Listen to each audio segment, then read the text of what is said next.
Hello, everyone. Welcome to Telling Tales. Vampire, the children of the night, what sweet tabletop roleplay live streams they make. I'm Matt. I'm your storyteller for this ongoing series of Vampire the Masquerade 5th edition from the wonderful folks at White Wolf, who've been doing this for, 30 years, even longer than I've been doing it. So that's a bit crazy. Yes, this is the campaign London Ascendant, about a group of relatively inexperienced vampires and their attempt to help in the retaking of London, a city cleansed of the undead by the Second Inquisition. Customarily at this point, it is tradition, as I'm sure you all know, to introduce the stream manager, Steve, who is sitting behind the scenes, pulling strings like some horrific millennia-old vampiric abomination. Hello, Steve. Hello. Good evening. How are you doing? I'm very well, thank you. Yes, very old, but very well. Very old, but very well. Well, yeah, like I said, millennia-old vampiric abomination. It's all good. What do you think? How do you think the players did in their first session last week? It was action-packed. I'll give it that. It was. I think they did quite well. A few, I think they did all right. A few great, only one death, one horrible leg injury. So in the grand scheme of things, well, technically 2 deaths if you count one of the characters, I suppose. True. Yeah. But there we go. And there we have it. There's Steve. He's going to be sitting in the background, flashing up pictures for us to enjoy, interacting with you in comments, and doing all kinds of necessary stuff that keeps us ticking along. So thank you, Steve. I shall depend. And now I will introduce the players one by one. So let's start. Let's start with Justin, shall we? For no good reason other than I love his face. There we go. Doubt. It's a matter of public record now, Justin. Well, it is. I guess so. Well, you might love my face, but I'll remind you. Nobody really loves Mandrel's face. Mandrel, no one really. The creepy Nosferatu that I play, whose skin is warped and disturbing to look at and to touch. Oh gosh! And in the game. And in the game. And that image, which we apologise if that Mandrel strobe that we just had. That strobe we just gave off, that wasn't intentional. That is as disturbing as the actual visage of Mandrel. Is it better or worse to see Mandrel Mandrel's face? There we go. To see Mandrel's face 100 times in 1 second, or to see it, To be honest, seeing Mandrel's face even one time is a dangerous thing for a mortal, unlikely to ever happen again. To see it hundreds of times in a single second. That's more than lifetime is worth, and certainly more times than Mandrel has ever contemplated their own visage. I'm surprised our minds haven't fractured. Although how would we know if they would have, given 2020? So let's roll on our next player. Let's roll on Neill. Let's have Neill. Neill, who plays Alex, the androgynous, prophetic gift to all mankind, or as I prefer to think of it, I am Alex, played by Neill. Absolutely. So what's Alex's take on the new fledgling vampire Oscar so far? Well, he has not made a strong first impression. I get the impression it's quite difficult to make a strong first impression on Alex. Even then, killing a homeless person and bundling his friend, broken and bleeding, into the back of a car whose assistance we apparently want. It will be a long night. It could well be, or even worse, a very short one. So, speaking of Oscar Kane, our fresh vampire face, let's bring on Pierre, his player. Hello. Pierre. So, staid, scholarly, friendly, murderer, mauler of friends. Good friend to all. Good friend to all. It's worth noting, by the way, that we didn't have Oscar's character art last week, which was partly intentional and partly just a matter of time. But the intentional part was that we chose Oscar because Oscar had such a different beginning thing to other people. It was more important to know what the vampires looked like, right? But now we have it, and I don't think Pierre has seen the full watercolor version yet. So let's hope he doesn't go, not like that. Let's have a look at Oscar if we can. There we go. Yep. Murderer, mauler of friends. No, he's just a friendly fella. Yeah, I do think the scene of him plummeting down a stairwell in order to just full on sort of frog splash on his friend Arshad is even better when you know that he looks like that. Indeed. Absolutely. I love it. Let's wheel on our final player, John, and indeed the artist who did all those lovely bits of character art. It's John. Hello. AKA Arthur Norris, Ventru, procurer of medical supplies. Supplies for responsible adults to responsibly and within somewhat legal bounds to have a very fun night, or a hard study night, or just a night's peace. Whatever you need, you are the master of your fate. Yeah. I just help that happen. Or indeed for responsible vampires to maybe, make people a bit more docile for whatever reason. Yeah, after their leg's been shattered because someone did a Batman impression of Stair Bannister. That's at least one thing. Okay, we'll get to our recaps, and we've got a couple of pre-session things to take care of as well.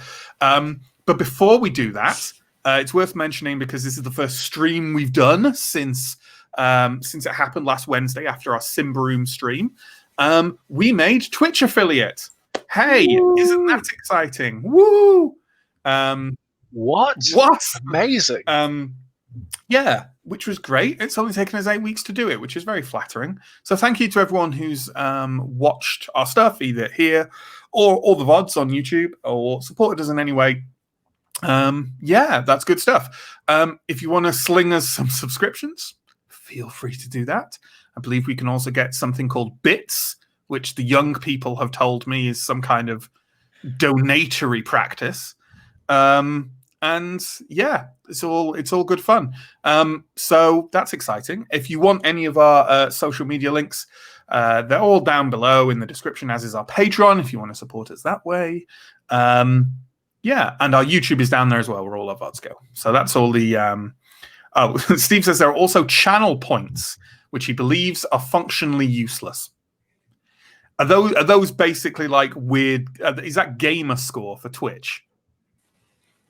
They're basically don't make that, it.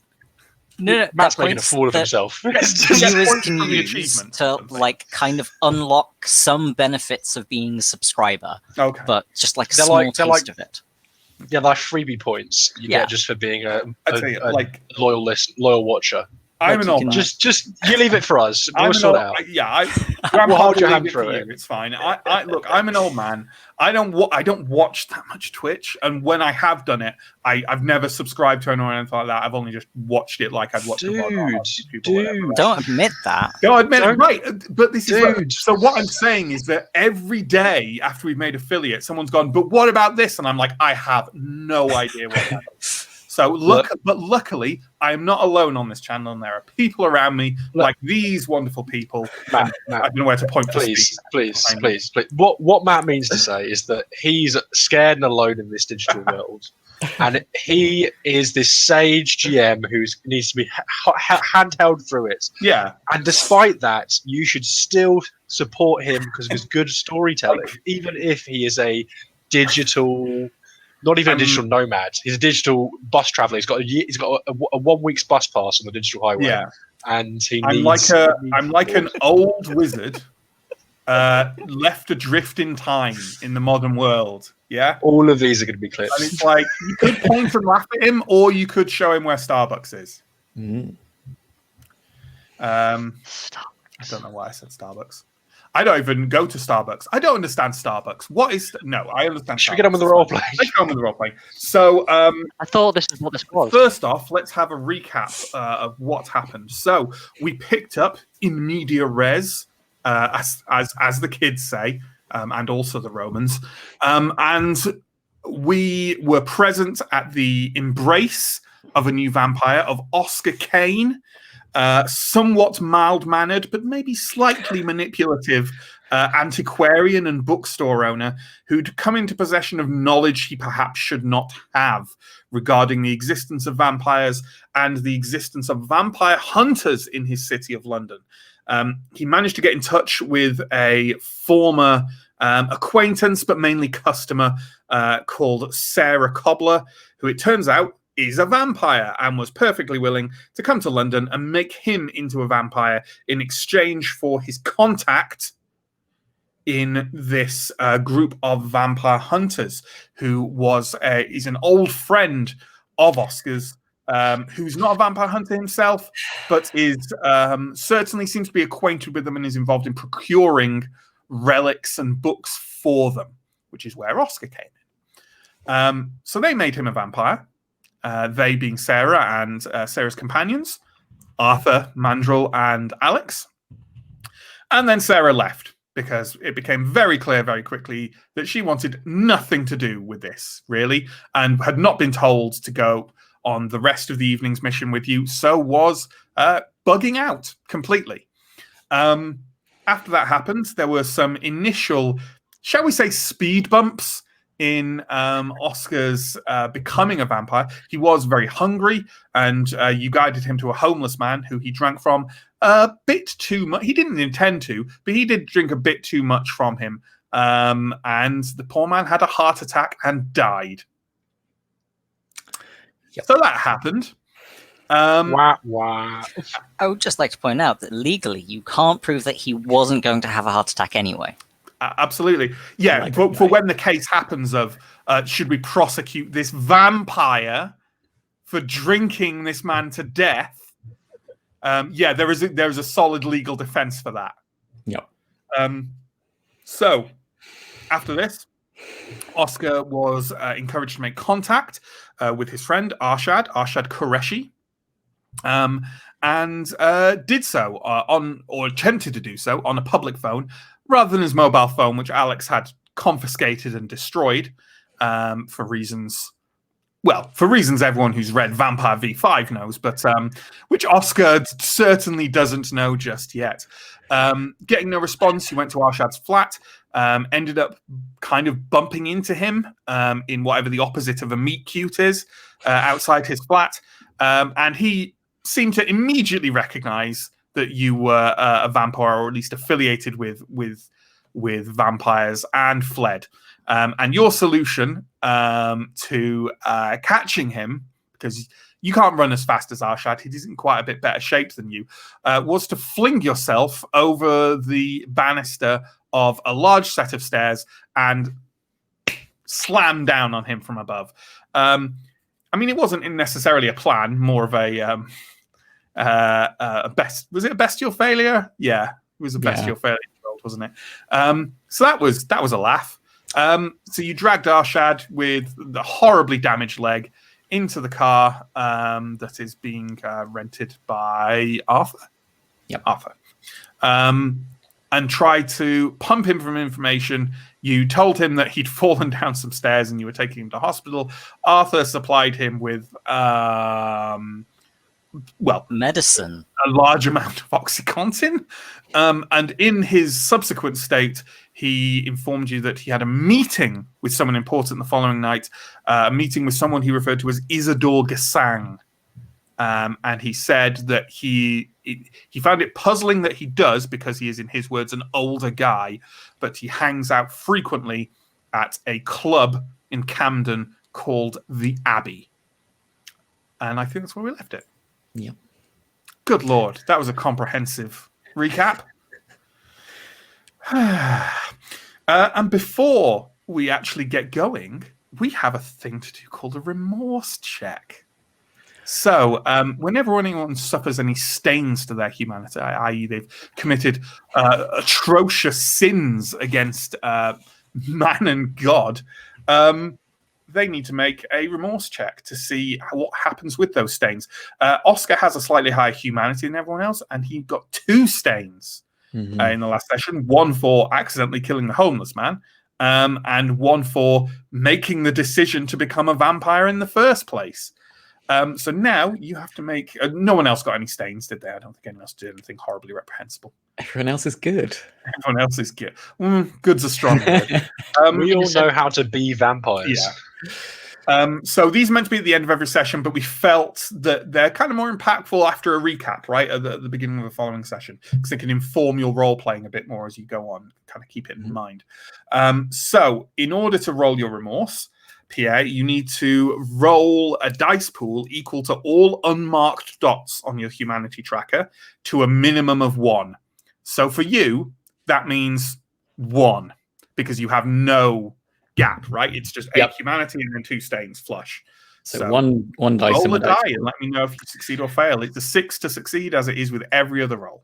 Yeah, I have got 0 successes. 0 successes. In that case, I mean, maybe it's, the adrenaline of the evening, not that you particularly have adrenaline anymore, the rush of your new state, and I guess Oscar has decided to accept it rather than, try and retain onto the humanity he had before he brutalized his friend and murdered a homeless man. So remove those 2 stains. That's the good news. The bad news is also lose a dot of humanity. Yep. Leaving you at 7, which, if it makes you feel bad, is what everyone else is already at. So this is what being a vampire means. Absolutely. What would be a bit of vampirism without vampirism? I can't believe he's only lost 1 humanity. Can't believe it. Terrible. Right. Okay. So we've had our recap. We know where we are. We are in the car. We are in the car outside Arshad's block of apartments in Islington. Feel free to do some role playing. I think weren't we already driving when we outside we were the speeding away? Then that's away at this absolutely point. fine. Any point regains for a new session? That's a very good point, Steve, as well. Yes. So everyone, I think again, only Pierre used willpower. I could be wrong, but you regain willpower equal to you regain superficially damaged willpower, which is what you'll have because you just spent it to get rerolls. You recover an amount equal to either your composure or resolve rating, whichever is higher. Okay, that is 1. And you get that back at the beginning of every session. Yeah, so that's you an can afford to insane spend amount. it. It's 3, quite a 4. lot, yeah. You're That's kind of so encouraged to use the rerolls, I will do now. Yeah. Go for it. You can also gain willpower back by taking decisive action that furthers your desire. Sure. Yeah. Well, Neill just reminded me of that exactly as I said it. Desires. Do you want desires yet? You can absolutely set desires. But let's do that. Do that to yourselves, and then let me know if they come up. Sure. Okay. Okay. Yeah, you're speeding away. I mean, Arthur's at the wheel, right? Yeah. No, Mandrel's at the wheel. Mandrel's at the wheel. I'm treating my patient. You guys are in the back, and let's hope you don't get pulled over. That's all I'm saying. Well, I think if we can't handle 1 policeman or woman, as all people who, as all visual people say, if we can't handle 1 police person, then we are not vampires who deserve to be in the night very long. So no, it's true. It's true. So, okay, yeah, you're driving along. And are you driving anywhere in particular, or just away from the apartments right now? So, as eagle-eared viewers from the last session will remember, I am driving a circuitous route back to the to Oscar Kane's shop. Okay, very well. That works perfectly fine. I believe the time stamp I'd given you for where you are at the moment, time-wise. Well, I think the last one I gave was 9, but I think we can safely say it's 9:30 now. How about that? Sure. Is Arshad still conscious? No, I don't. In and out. Okay. He's not unconscious, but he's not that responsive either. He's currently kind of staring at raindrops on the window next to where he's slumped. I am from my seat next to him, keeping an eye on him, and just checking his pulse to make sure, because I didn't, stop to ask whether he's allergic or sensitive or susceptible to any of the huge list of side effects for this. So I'm just making sure he's not about to go into arrest or whatever. Yeah, well, it's a if it gives sleepiness and dizziness, I would imagine his pulse is lower than an average human's, but it's certainly not. Well, you know what? I've said all that. I've given you the information, but why don't you give me? If you're checking up on him, why not make a goddamn medicine roll? Why not? Why not do that? I think it's also bad for people with any form of variant blood pressure. Okay. So there's also that. Sure. Why would anyone have that? Of course. That's fine. So medicine and intelligence? Yeah, I think that's fine. Medicine. So that's 4. I have a specialty in drugs. I think it's safe to say you can use that. That's mainly what you're checking on. You didn't mention his leg. 2 dice? It's an extra 1 die, I think. 1 die. To the cheat sheet. Yes. Neill. Oh, 1. Yeah, 1. That wasn't you trying to get my attention. Yeah. No, when I said people will know if they brought it. When I say 1, I think what I mean is it is 1. I'm just British and therefore self-effacing. There is a translation sheet for British English to American English for that kind of. Like, quite good. Excellent. 2 successes. Okay. The pulse is within normal range for someone who has taken OxyContin. His eyes are glassy, but you don't think it's like a sign of trauma or anything. It's just the drugs you have given him. That's all you can really tell. But you don't feel as cause for immediate concern.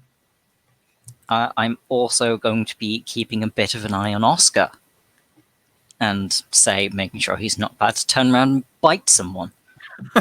Yeah, I'm trying to regain composure. I'm trying, I know we don't actually have adrenaline, but I'm trying to. Yeah, sure. You got the beast instead, right? And the beast rose inside you for a brief period, and it takes some getting used to and some putting back in its hole.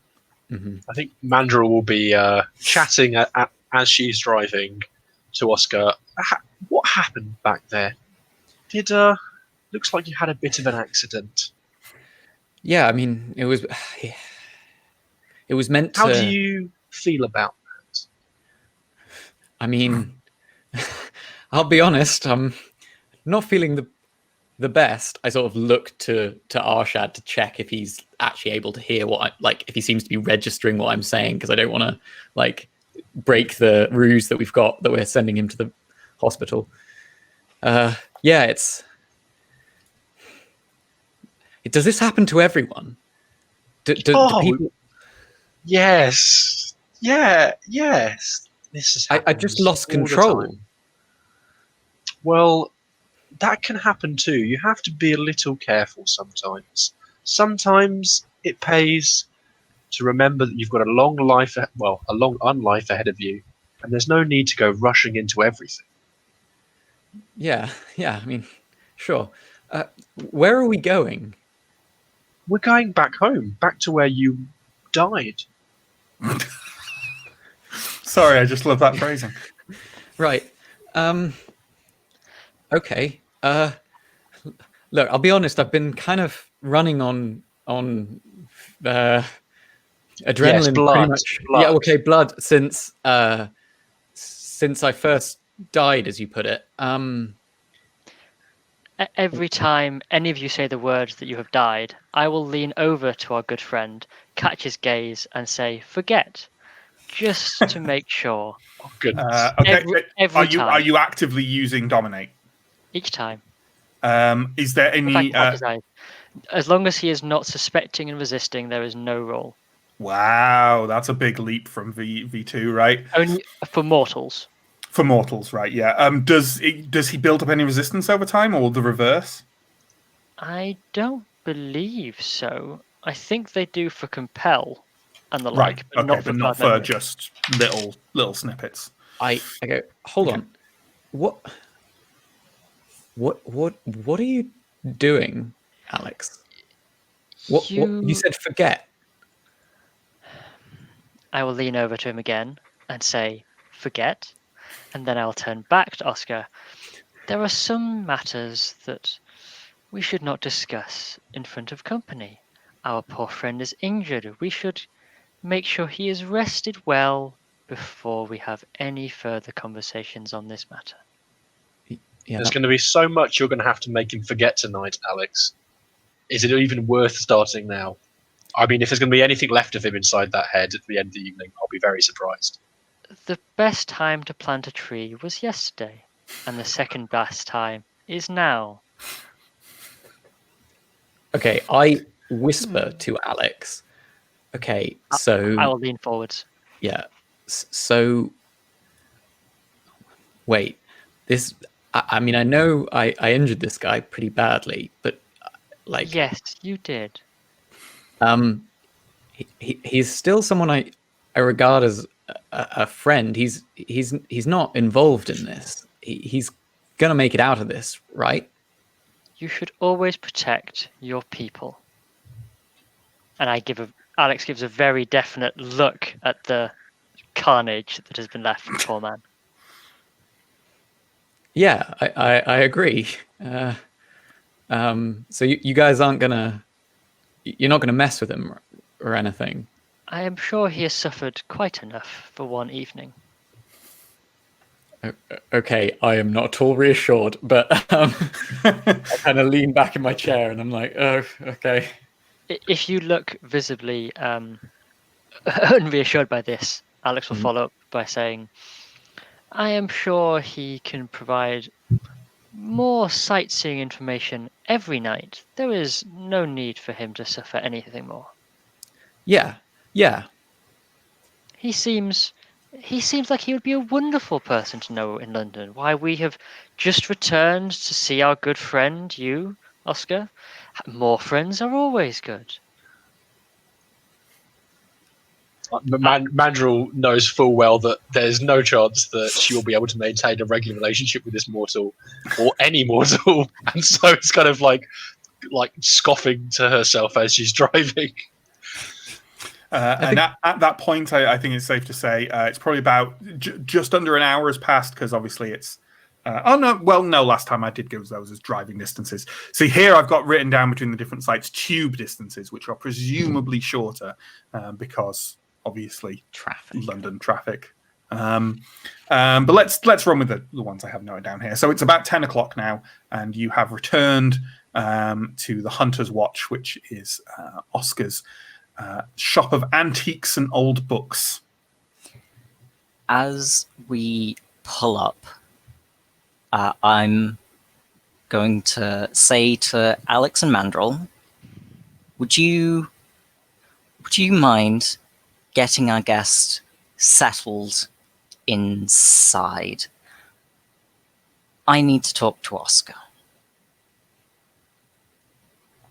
Fine by me. I take the keys out, leave them on the dash, and is it safe to say, Oscar, that you in my head this was the case, but I'd never asked you, do you live in, for example, an apartment above the shop?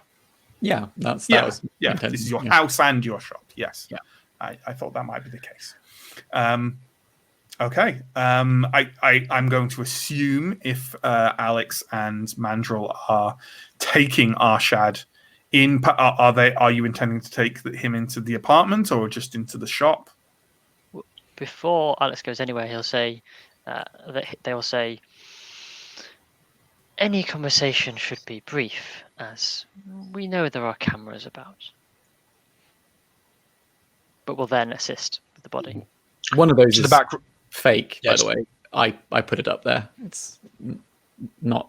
Yeah, it's just to put people off.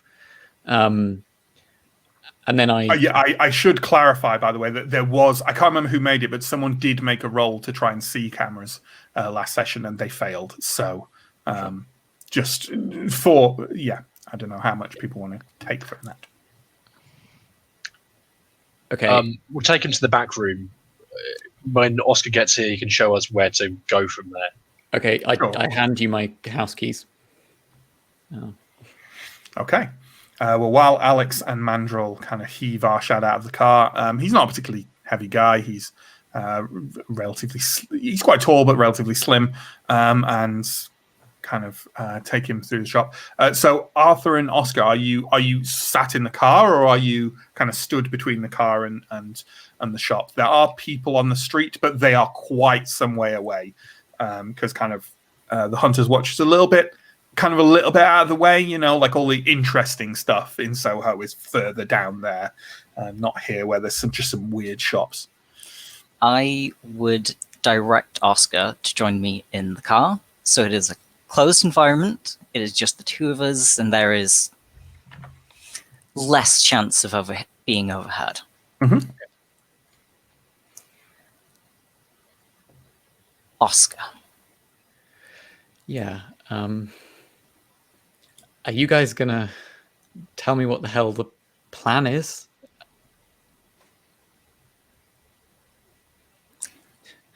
It's more of a dynamic plan. Do you mean to say there is no plan? No.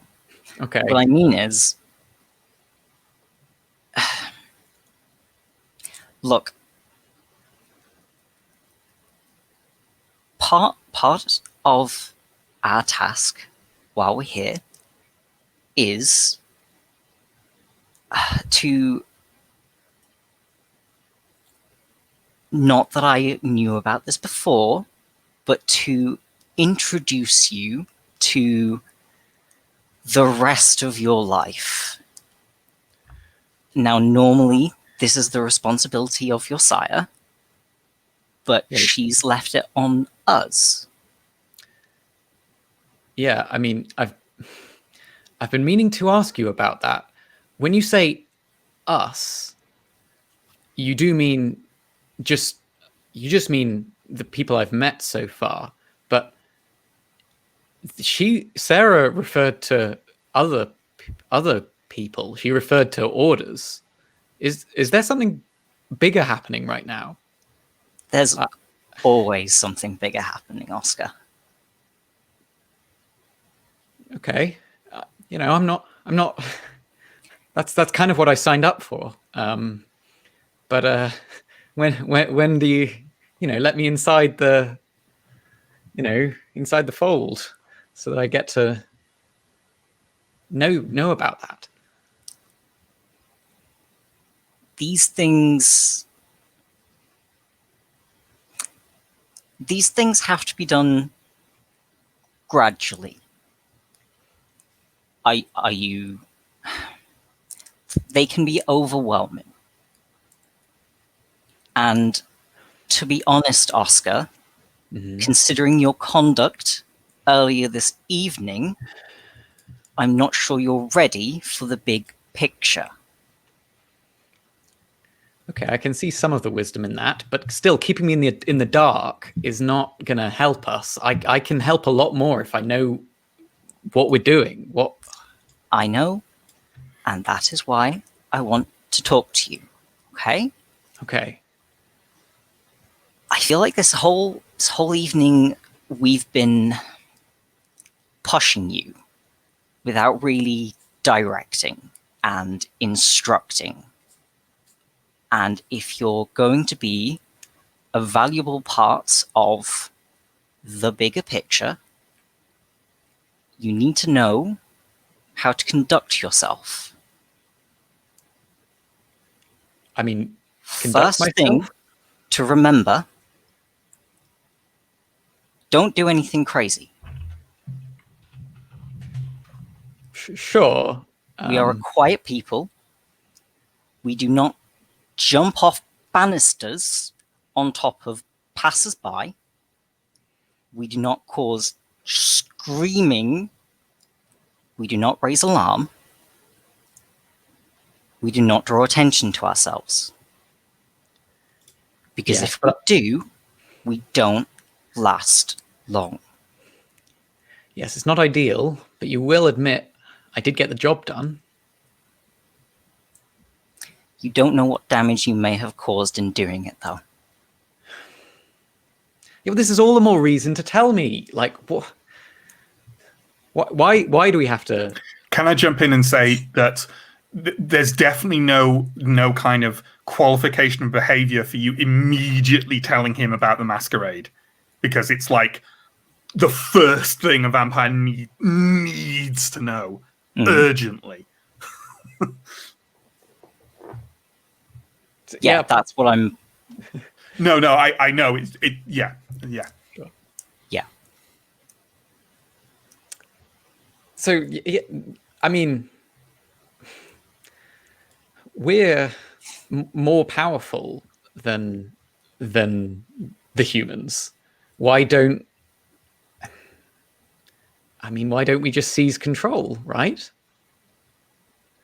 I mean, I admit that I was, when I was a human, I wouldn't have liked that, but it seems weird that you seem to be obsessed with quietness. If that was a good idea, don't you think it would have been done? Well, perhaps I have, I have some ideas that maybe there are clearly some sharp people among your group, but still, when I was looking into this, they hinted at being something much larger. Are you telling me that this is just a small operation? Is this just a small operation? Is this just us and a handful of others?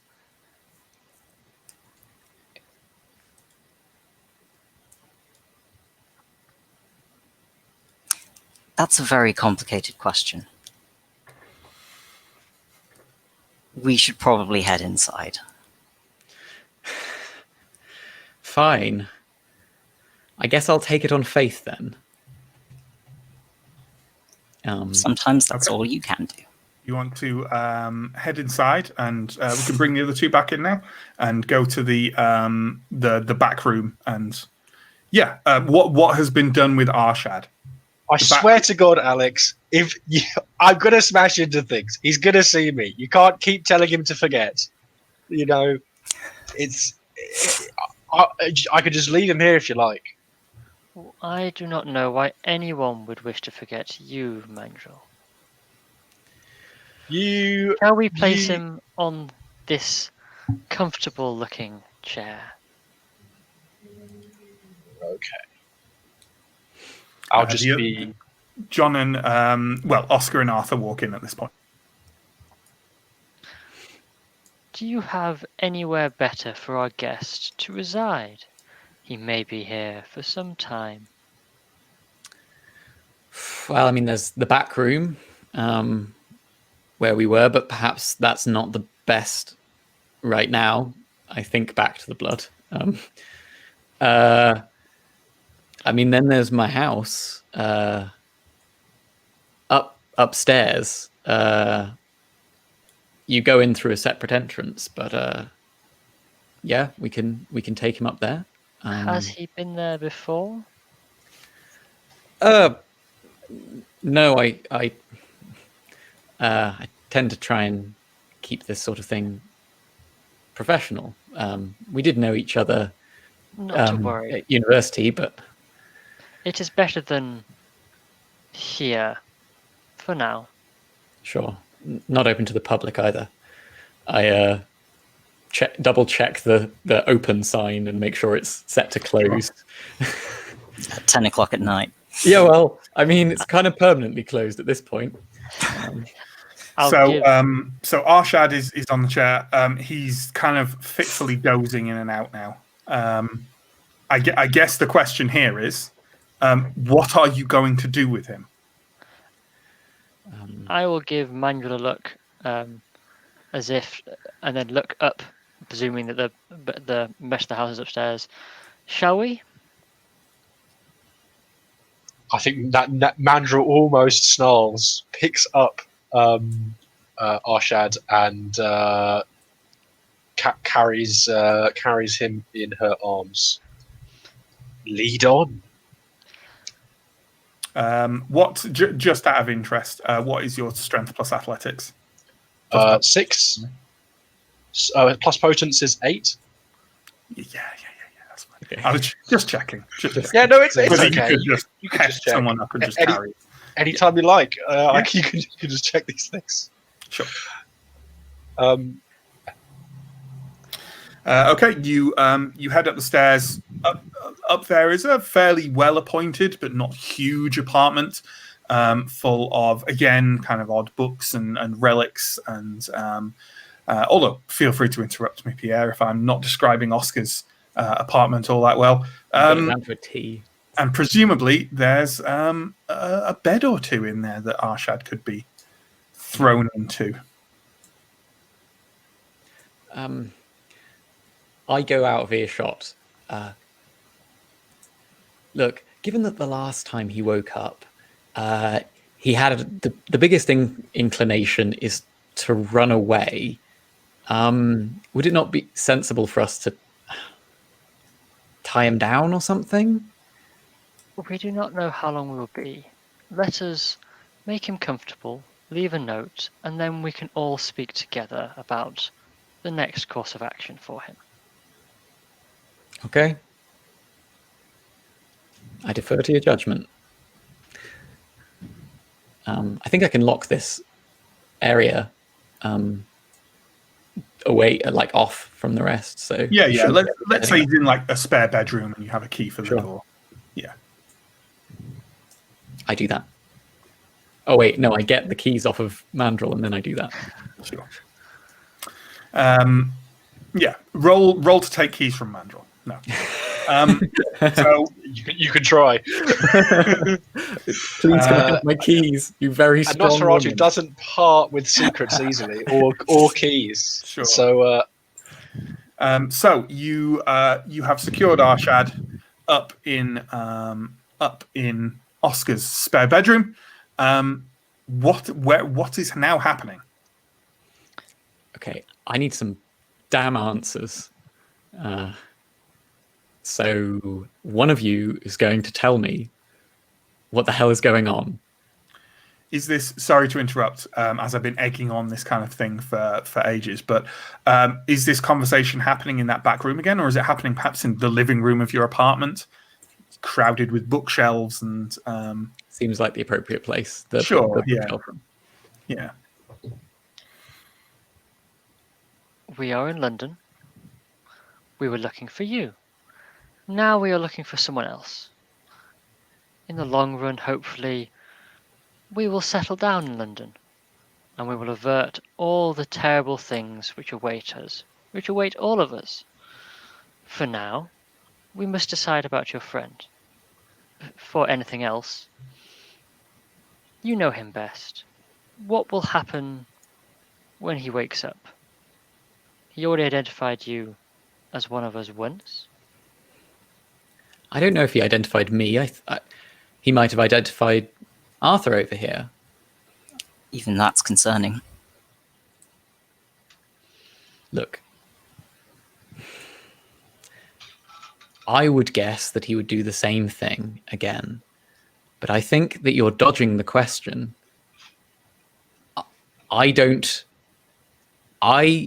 There seem to be rules that you are all operating by that I am totally unaware of. You have, like, I admit I may have done some things that were incorrect. However, as I have pointed out to Arthur before, I got the job done.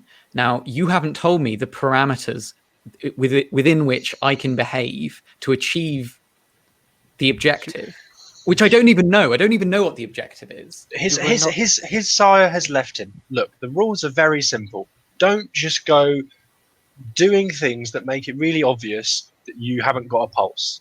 Don't, just try and be a bit more subtle about things. Don't go blowing the whole thing. If you want a rule for it, it's called "Don't break the masquerade." It's some Camarilla bullshit that they fancied up. But basically, it's don't go making it obvious that you need to eat. You need to feed off the majority of what's on this planet in order to stay alive. Because if they find that out, they're not going to be very pleased. The rest of the stuff doesn't really matter. We're in London.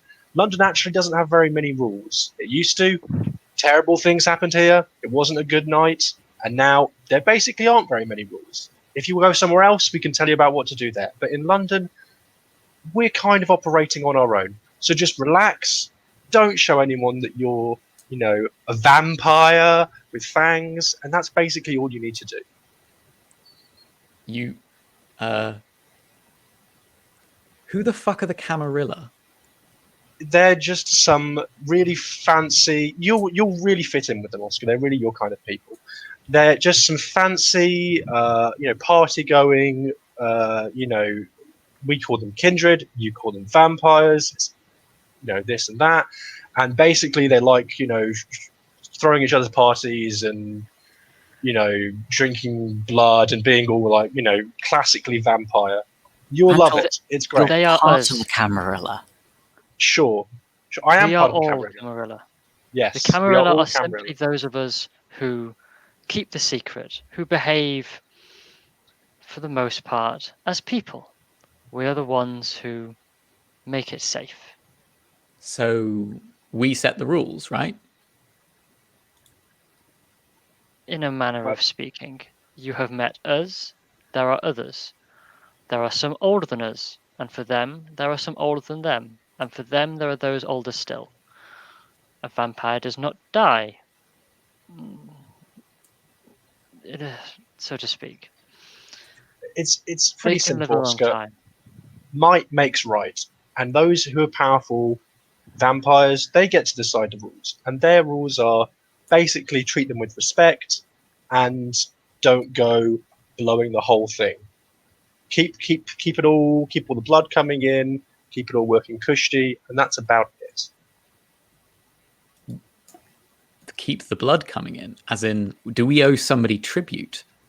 We simply make sure the mortals, the humans, are still there for us to feed on. We don't kill them. We try not to kill them. We make sure we're not discovered. The blood flows, as Mandrill so nicely put it. You're gonna really love it. It's really living up in the camera. Alex will exchange a look with Arthur by this point, because I'm sure that he has a similar point of view on the living it up with the Camarilla vibe. Look, when you spend most of your time living underneath the Camarilla, you then start appreciating how much those who live in it actually enjoy themselves.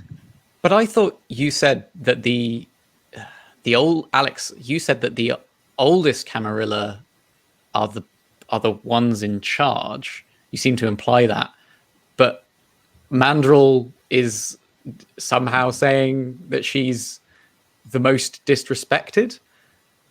I mean, she's, no offense, clearly. Can we have? I'm going to actually ask Mandrill here for a intelligence plus insight roll. Just one success needed, basically, because I think just immediately coming to the conclusion of what he thinks is happening is a bit of a stretch. So let's see if Mandrill intuits it. I think I will, because I'm rolling 6 die. I'm going to pull the thing up, but I think it will be intuitable. Messy critical, come on. Mandrill breaks into a rage and asks, "How on earth does he think?" Well, 5 successes. Is that enough? Cool. Did you remember to use your hunger dice? Yeah. Yeah. Let's go so far as to say you've heard this before. Oscar thinks you're an ancient vampire because you're a Nosferatu. Oh, it clicks. Oh. Oscar, I'm not old. I'm about, God. Oh, it's been so long. I'm only like 50 or like I'm not one of these old vampires. Like this just happened to. This is just what happened when you're dead, when you die, things change, and this happened to me when I died. All kinds of interesting things will happen to you. I don't know. Maybe you'll be able to turn into a bat, or like suck the blood out of people miles away. I don't know how your kind works. Give him ideas. What Mandrill is trying to say is that we are all different. Like Alex's kind, they get confused if they stare at paintings too long. Arthur's kind, they only want to eat. Wrong game. Is that can I interrupt it? Absolutely. Is that because Mandrill doesn't know Alex's clan? Right. Alex believes things about Neill's character. Yeah, and Arthur, they have refined tastes. In fact, they're rather tricky about these kinds of things. You have lots of things going for you. You'll find that all out, and somebody somewhere will take you under their wing and teach you all that stuff. But it's not for us to teach you. And the reason I look like this is never going to happen to you. You'll certainly become peculiar with age, but trust me, this is my gift. Right. So the person who could tell me who I am walked out that door a few hours ago. Yeah. Yeah. Okay. Right. Well, I suppose we have practical matters to consider. If it helps, we can tell you that you are Tremere. That will not mean anything to you, but I would not wish to deprive you of such valuable information. Okay. You should Thank always you. seek the truth, Oscar. I mean, that I certainly agree with. Right. Okay. Yeah, you are right. This is a lot to take in, Arthur. Right. So, am I right in thinking that the Camarilla have some... They don't exist in London at the moment. At the moment. But this is part of a plan that the Camarilla have to become, to take London for the first time, or? We are the Camarilla in London. We were expelled. The reason the Masquerade is so important, or at least to the best of our knowledge, humans found out about us several years ago. It may have even been on the news of terrorists or riots or something. I was not myself at the time. There were problems. We left. Now we have returned. I mean we generally. I mean, humans have kind of, sort of, always known about us. Like Dracula and Strigoi or Twilight or whatever. But yeah. Wait, so that was... No, I'm not saying that those things are real. Twilight is not real. Okay. I'm sure that someone thought I'd like to make a ban on mentioning Twilight. Those aren't in the guidelines. That it's a stain. Never stare into the abyss, John. I'm sure that someone thought it was a great joke to make humans think that we could walk in the sunlight and so on and so forth. Okay, that's good to know that we can't... Whilst we're on the subject, avoid stakes, avoid fire. I do not care about garlic. I mean... I'm partial myself. What about crucifixes? Yeah, Mandrill hisses at that. Not entirely sure how to react to Mandrill hissing. For the most part, it's not an issue. For the most part. I would say it's now about 11 o'clock. Okay. And while Oscar might not know exactly how urgent doing things tonight is, the other three of you certainly do. Don't we have a club to be getting to? Yes. Yes. Shall we leave? Can we safely leave our friend for now? Oh, he'll be out for another few hours, trust me. Okay. I defer to your judgment. I have no idea. He shouldn't be able to get out of that room. We had the address, right? Or did we just get the name? You just have the name. It's called the Abbey and it's in Camden, but it's well, you should be able to. If I had my phone, I'd be able to use book, Google Maps. Any number of ways. Can't use Google Maps. I know.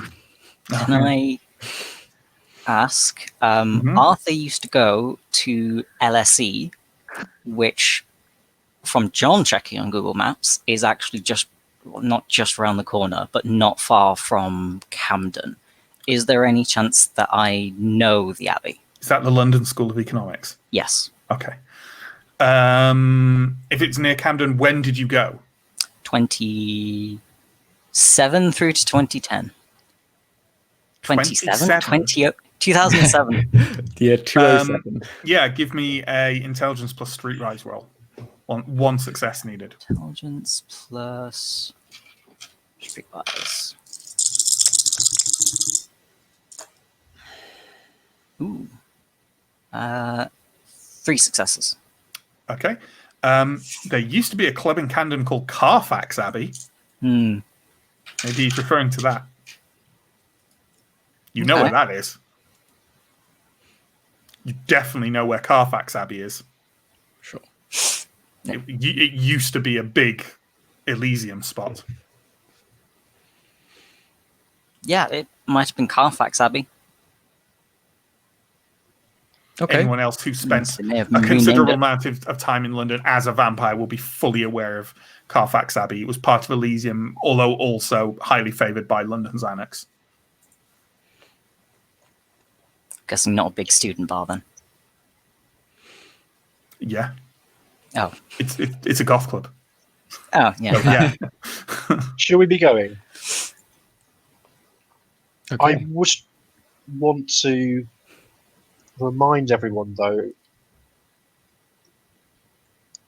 we have to do, we can't always be taking tubes or things like that. I am noticeable. I know it's not something you have to think about very much.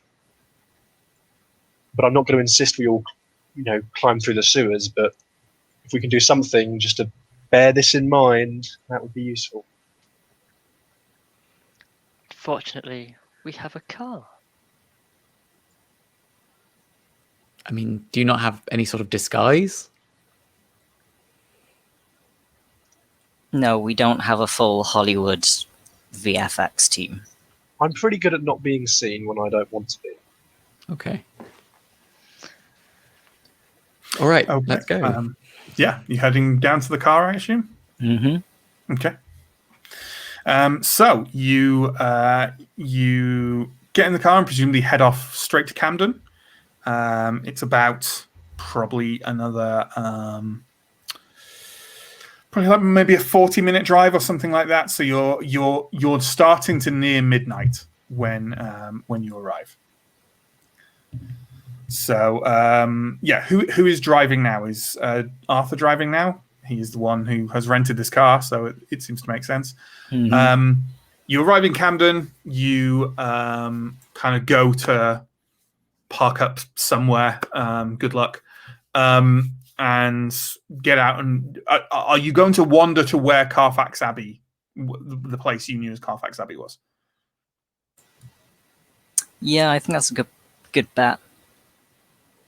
Okay. You walk onto the street that had Carfax Abbey on. You can hear the music from here. So there is a club. You wander down it and see that Carfax Abbey, which used to be kind of sort of an old warehouse that had been made up with sort of cheap kind of construction props to look like an abbey, right? Like an old monastery or whatever, has been completely revamped. It's still very obviously an old warehouse, but kind of all that stuff, the theatrical stuff, has been stripped away, and it's got kind of like a neon light outside, a neon sign outside now that just says the Abbey. There are some people going into it as you walk down the street, wearing a lot more PVC than you are, and there's a couple of bouncers on the door. Before we have any interaction, remind me, we have all used the blush of life tonight, right? I haven't bothered. You haven't bothered. Because Sure. But I will be using my obfuscate discipline level 2, which is to for one scene to not be visible. Well, to how it works. So I will make a rouse check for that. Okay. So do you want to? Are you just kind of lagging behind the others and starting to follow them with obfuscate on then? That kind of thing. Yeah, I think so. Sure. It might be quite difficult to maintain it in crowds, just so you know, because if you get bumped into, it won't work. I'm pretty sure. I mean, I'm probably lifting that from my knowledge of V2 rather than V5, but I've got to imagine that if someone obfuscated up inside a club who's being knocked around by people, that obfuscate will not survive for long. But just so you know. Okay. Who is going up to the door? I am. Okay. Can we just have a quick recap of how you're all dressed? I have not changed. I still look like a historian. I have like little elbow patches. I'm very beige. Cardigan. Yeah. I'm going to fit right in this goth club. Sure. You changed from the blood, though, I believe. You're no longer. You changed your Yes. shirts, yeah. But sure. but I've been to my house, and in my house I have a large selection of beige and other cardigans, and that's what I chose to wear. Fair enough. I believe Arthur is wearing a suit. Like Yes, like a slick very suit. nice. Yep, very nice black, probably Italian. Sure. And Alex?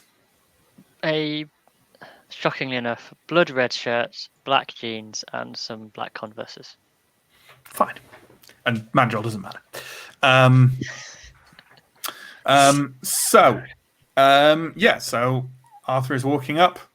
When you saw them ahead, the bouncers talked to them before they went in a kind of checking them out kind of way. Okay. And as you come up as well, the bouncer kind of looks, like kind of nudges his companion, looks over to you and says, "Been here before?" Not for a long time. "But you've been here before." Yeah. "These your friends?" Yep. He kind of looks around, takes in Alex, takes in Oscar, rolls on his auspex, but no. He does not see Mandrel. How did your rouse check go, incidentally, Justin? I am extra hungry. Extra hungry. What hunger are you now on, then? 2. Okay, terrible. He kind of takes in Oscar and looks him up and down and says, "Are you sure this is his kind of place?" I smile cheerfully. We're breaking him in. Alex smells beautifully. He shakes his head because he has finally seen it all, and kind of steps to one side and says, "All right, well, if your dad causes trouble, he's out on his ear." I'll be the one to put him out, don't you worry. Waves you all in. You enter into the club, and at this point, Steve, in both the private chat and the comments, could you put that link, please? Because I love to use music with role-playing, this song is what is playing while they're in the club, just on endless repeat. It's a song called Captive by a guy called Alicorn, doing witch housey stuff. Check it out. I'm not affiliated with it in any way. This is not an advert. Obviously, if our players are listening to it, don't listen to it out your speakers. Otherwise, we'll get horribly demonetized on YouTube. Okay. As you go in, there is kind of the music starts to kind of wash over you. A big kind of thumping rhythm with piano and kind of ethereal female vocals that you can't really pick up on, layered over the top of it. More because the sound system isn't amazing than any kind of like obtuseness to the music itself. The interior is basically one large, long chamber that has sort of balconies running down either side that seem to have bars on and people sat there. Directly below the balconies are like bleachers. like you get in like American high schools and stuff like that. Kind of bleachers running up, which people are also sat on and kind of talking and all that stuff. The dance floor is packed with people writhing and dancing both strangely and normally. The DJ is at the end up on a like in a little sort of like DJ cube, which is semi-mounted on the wall with a set of literally ladders leading up to it. And there's a bar to the left and a bar to the right as you go in, kind of the walls that face out past onto the rest of the club. It is full. It is extremely loud, and the lights are the lights are of every color you could imagine and extremely disorientating at first. Even coming in from a relatively busy Camden Street, it's quite a kind of sensational assault that washes over you. No one would have walked in with heightened senses from all specs on or anything like that, would they? No. Definitely not. Definitely not. Okay. So. I think that Mandrill will immediately start looking for somewhere where I can stand that isn't going to bump into people, because I'm probably used to this kind of working with crowds. But where you could maybe get like a good view or something. Yeah. Did you say there was some balcony or something? There is a balcony. Could you give me a wits plus awareness roll, please? Oh, awareness. Anything else? No set difficulty. Just what you get will equal the level of the play, how good a spot you get. Don't forget, of course, you can spend willpower to re-roll, and also you could always take half. I'll offer you taking half on this. Taking half is rounded down, right? So that's just half of however many dice you would roll. Yeah, right? Half rounded down in successes. Yeah, you don't. It's not on every roll, but it's on some more humdrum rolls like this. I think I will, because I've only got 2 dice and I've got 2 hunger dice as well, and I don't want to beast your failure. Yeah, so getting just any success is pretty important. Sure. Yeah. You immediately spot a place that not many people are crowded around. And it's not a place with a terribly good view, but at the very least it doesn't have a lot of human traffic through it. It's basically a little area between the left-hand bar and the bleachers that's kind of near an emergency door, and as you kind of creep over to it, you realize why no one is standing here, because there's a very unpleasant and pronounced smell of sewage coming from somewhere, presumably just outside the emergency door. That's perfect. It will cover my natural odor. Sure. Wow. Now, Arthur and Alex, if you turn around and see that Mandrill is gone, probably won't think much of it. Oscar, however, you know what? Let's take a roll from you. Let's take a wits plus awareness roll from you to see if you realize that Mandrill is no longer there. And you know what? I'll say that's difficulty 2, because while someone from your group is gone, there's also, Oscar's not really a clubber, so he's probably a bit overwhelmed. You're on mute, Pierre, I think. Yes, sorry, I was just getting my... Right. So that's difficulty 2, dice pool 4, hunger 3, yay. Failure, 0 successes. Okay, yeah, you don't notice that Mandrill is gone. Yeah. So everything's going fine. swimming. So we don't have to do that role playing. It's fine. The other 3 of you, Oscar, Arthur, and Alex, what are you doing? Like, it's quite a packed, quite a there's a lot of noise here, both literally and figuratively. Alex, sorry, after you. I was just going to say, if I just to initially look around to see if there are any side rooms or anything that looks like it would be a quiet place in which a person could do a deal, and see if there's anything like that's not a big dance floor, because I don't think that's where a deal is going to go down of any sort of secretive nature. It's worth noting, by the way, that if you're looking for that because Arshad had a meeting, the meeting was tomorrow night. Oh, I see. Yes. You've just come here because he didn't even say that the meeting was here. Yeah, he said it was at the Abbey. Yeah, but no, he didn't. No, he didn't say that the meeting was here. Why you're here is because you said, well, we need to talk to him to tell him you're not coming. Do you know where we can find him? And he said that he is often here. He did not say that the meeting was here. Sure. Maybe it is. Who You don't knows? know that. Yeah. Alex would like to scan the crowd using Scry the Soul to see if they can detect any more kindred. Yes. You've already popped the mechanics in there, so give me the requisite roll, and let me And a know rouse what check first. Yeah, and let me know if there's any kind of like sort of levels of information you get from difficulty or anything, from kind of how many successes you get or anything like that. Well, Alex had 5 successes, and I'm simply looking for if someone is a vampire, or werewolf, or ghoul, or other supernatural being. I suppose. If there's anything non-human here. The roll is determined by the difficulty when that is determined by the size. So, finding the most nervous person in a crowd is likely 6 or higher. So I imagine a vampire is less than 6, but it's probably 5. I think 5 is about right to scan a large writhing crowd and spot a vampire among them. And I think you've got that to the best of your ability to perceive. And it does take you definitely like maybe 10 or 20 seconds of kind of standing there with an odd staring expression on your face as you kind of pan around. To the best of your ability, you cannot see any kindred in the Abbey other than the ones you arrived with.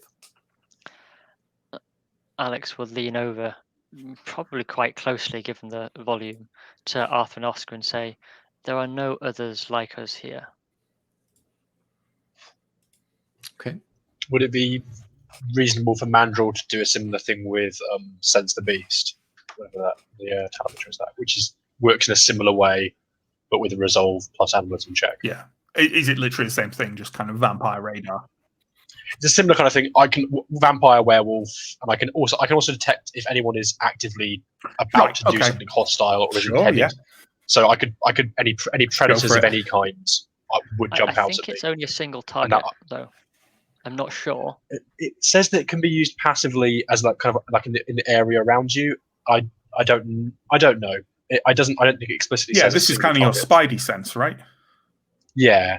I can. You are picking up no one in your immediate vicinity who seems to have a ravening beast inside them. Cool. But I would definitely say that it, unless you correct me and it has a huge range, I would say it's kind of your immediate environment. So I wouldn't say it covers the entire club at once or anything like that.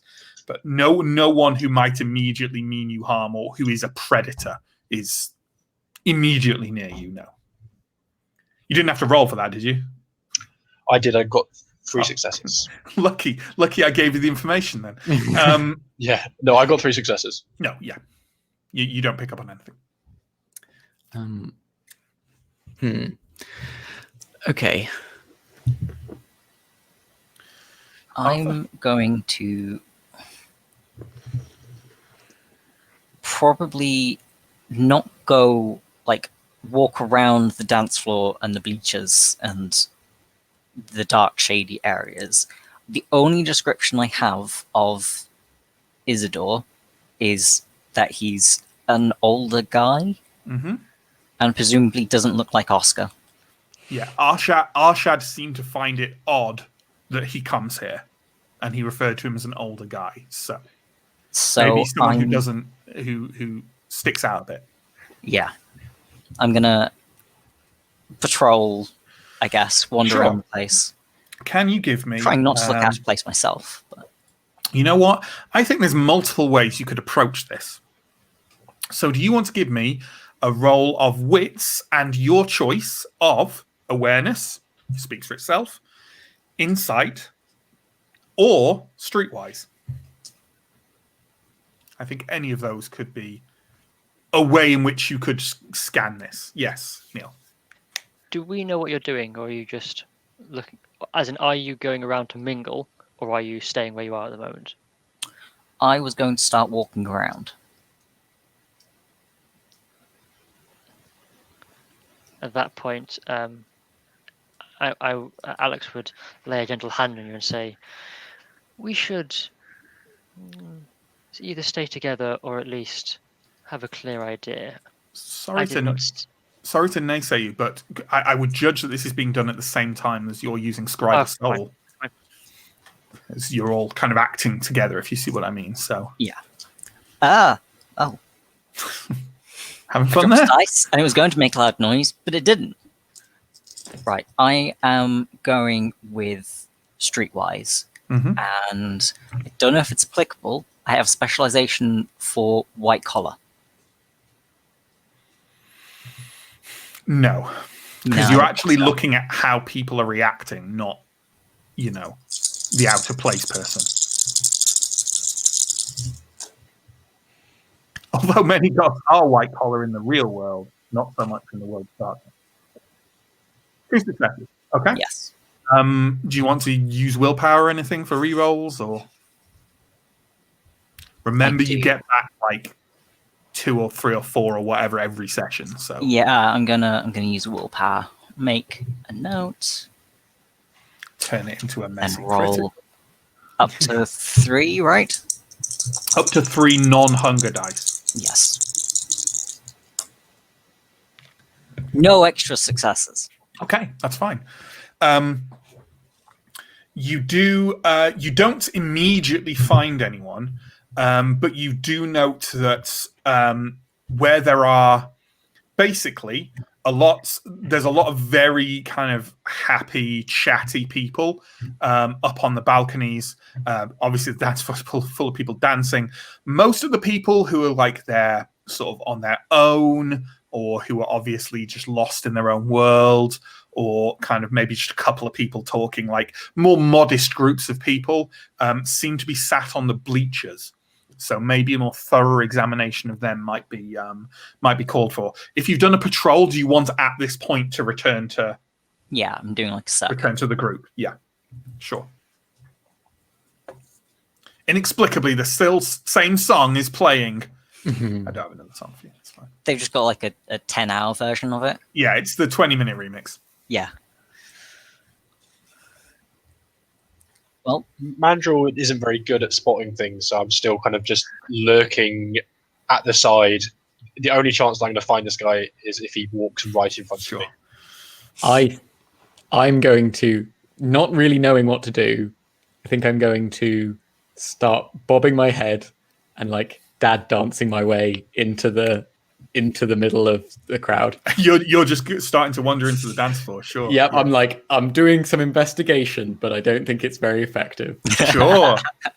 Not everyone there is like an ultra hip, sexy goth in PVC. There's quite a lot of different people here, although no one else is in a cardigan. But there are some people dressed quite oddly and kind of not in keeping with the rest of the fashion that's here. So you know what? You're not attracting as many stares as you might have thought you are. Okay. So you're kind of moving into the middle of the dance floor. You kind of do you want to make any roll to look around or use this new vantage point to kind of try and pick up on anything? I think I'd like to see if I can notice any difference in people who are like eyeing, like seeing me or like noticing me, like right, whether okay. if everyone is judging me and then like a few people aren't, then those are interesting to me. And if no one's judging me but a few people are, I'm like, oh, that's interesting. Is that focused on people on the dance floor, or is that focused on people watching the dance floor? If you see what I mean. Most of the people around you on the dance floor are lost. Okay, yeah. They're just people watching definitely then. Okay, sure. Do you want to give me I'd say I wouldn't say that's a kind of again either wits plus either awareness or insight. I think both are fine. Okay. That's 4. So yes, 4 dice. Roll. Ooh, that's a bestial failure with 1 success. I could willpower reroll though. I think I might try and do that. If it's 1 success, it's not a bestial failure, of course. Yeah. Well, depending on how hard it is. Well, depending on how many successes it is, it are required. It was actually basically any number of successes. Okay. It was variable, but just 1 success were done, so it's just 1. Given that I said that I will use a willpower reroll, I will just use it. So I've used one of my willpower to reroll, and I've got 2 successes. Okay, great. So while you do that, let's say, I know we said we're all acting at once, but let's say that kind of that's it now, and this role for from Oscar looking around is like the next thing that happens. So Alex and Arthur. So Arthur's just returned. Oscar's wandered off onto the dance floor, and you can see him kind of like about halfway off the dance floor, just kind of like dad nodding his head and kind of looking around. Is it fair to say, Oscar, you're not being particularly stealthy about it? I think I'm trying to incorporate it into the mood. Sure, but I'm not like, oh yeah. I think specifically Alex and Arthur watching. Yeah, him they would definitely know notice what I'm doing. Sure. What are Arthur and Alex doing as Oscar wanders off on his own? I'm watching him bemusedly, like.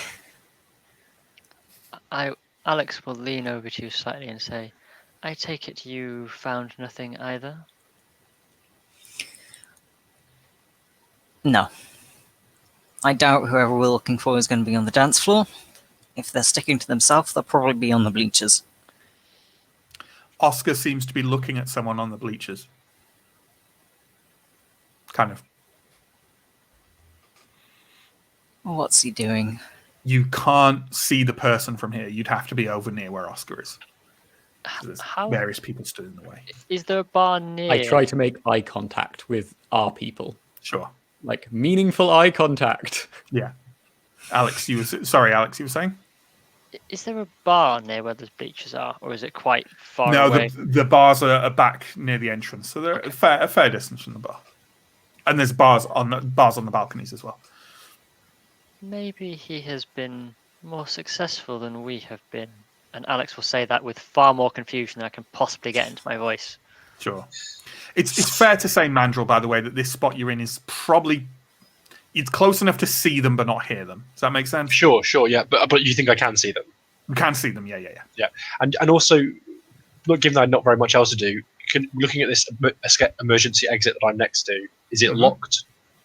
I know that would be contravening health and safety standards, but yeah, it's a fire door. It doesn't seem to be locked. It's got one of those, the long handles that you push down. So it could be a quick getaway. Potentially, yeah. As a note, by the way, there's actually quite a lot of people in here wearing masks. Some of a slightly Halloween-y variety, some of a kind of masquerade ball variety, and some of the kind that zip up all the way over, So perhaps you wearing your headscarf would not be entirely untoward now that you're in here. Is there maybe a mask on the floor somewhere that's been dropped by someone? Well, you know what? Why don't we make a roll for that? I think that's a reasonable roll to make. Please, not awareness. Why would you go for a floor mask? Wits plus subterfuge. I am a floor mask. Look. Wits plus subterfuge, I think, is reasonable. Worst euphemism ever. Floor It's mat. not a euphemism. It's not a euphemism. Wits plus subterfuge. I think I can just about eke one of those out. 2 successes. Yeah, you find a discarded mask near you. It's one of those masquerade masks, like a kind of plague doctor-esque thing. It's not discarded. The gentleman wearing it has his back. He stood on the bleachers with his back to you and has kind of put it down so he can drink. So it's up to you whether you nab it or not. I will nab it and put it on. They won't. It's not like they can see me, so they're probably not paying attention to me while I do it. And I'm not dropping my obfuscate, but it's a backup. Sure. Yeah. While you're doing that, Alex and Arthur. Sorry, did you say you were kind of moving onto the dance floor and trying to go over to where Oscar is? I think we looked at what was going on. I don't think we had decided just yet. Presumably, Oscar is still looking quite intently in a very comical fashion. Yeah, I'm now mostly looking at you, Truss, trying to be like, haha, the dance move is come over here. I think he would like us to join him. Okay. I'm gonna judge if you head on over. Mandrill, I think you are still behind them. Like you see them kind of head onto the dance floor now, and like it's up to you if you follow them and go into it. Obviously, your obfuscate will drop the moment you start getting barged into people by the dance floor. Yep. But my preference is to try and keep it up for as long as possible. So I would happily go around the crowds rather than through it. Sure.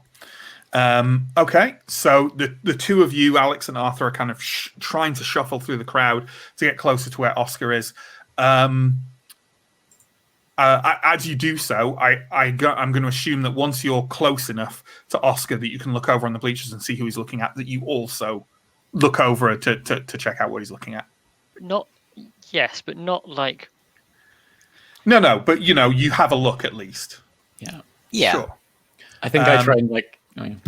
The man that Oscar is looking at is sat quite high up on the bleachers facing out over the dance floor. He is kind of an old. He's not old, he's not elderly.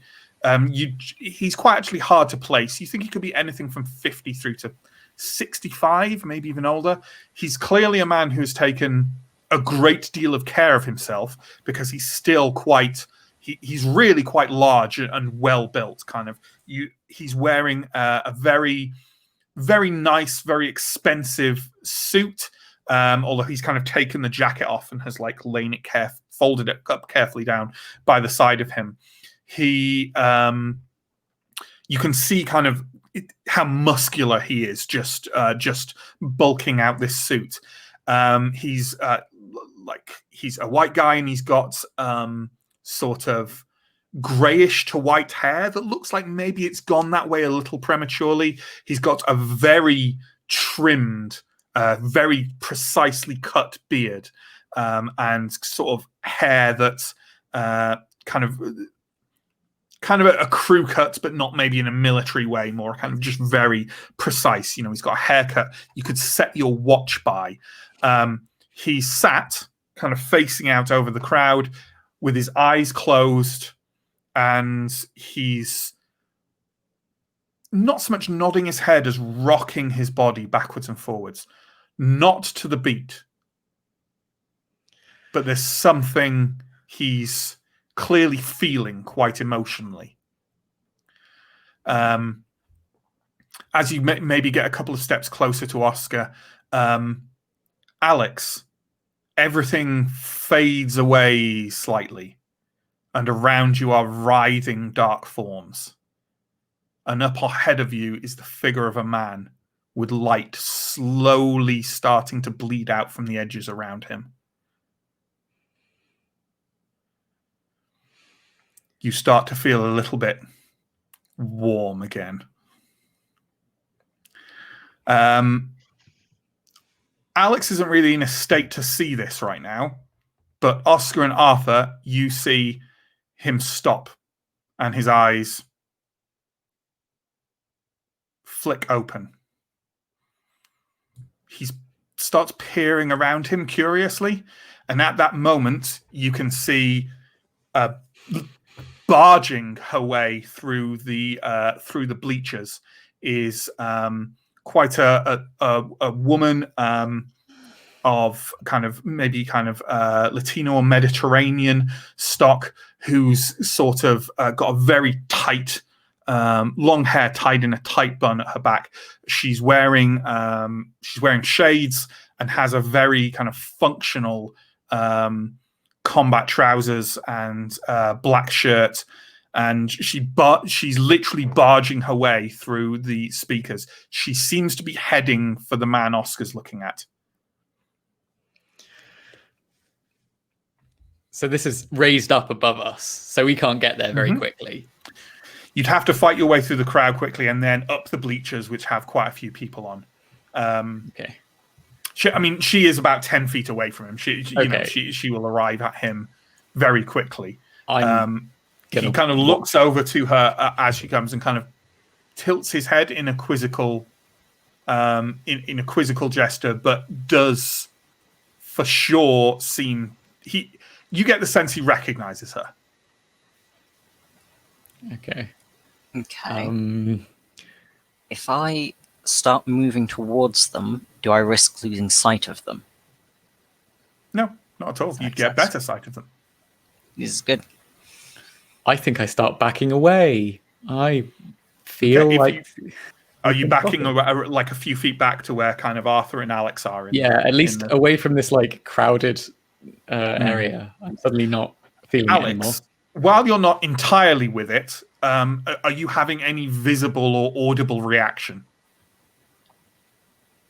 Probably just transfixed for now.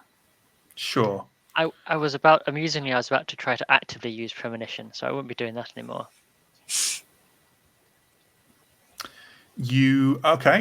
She gets to the man and she leans over and whispers something in his ear.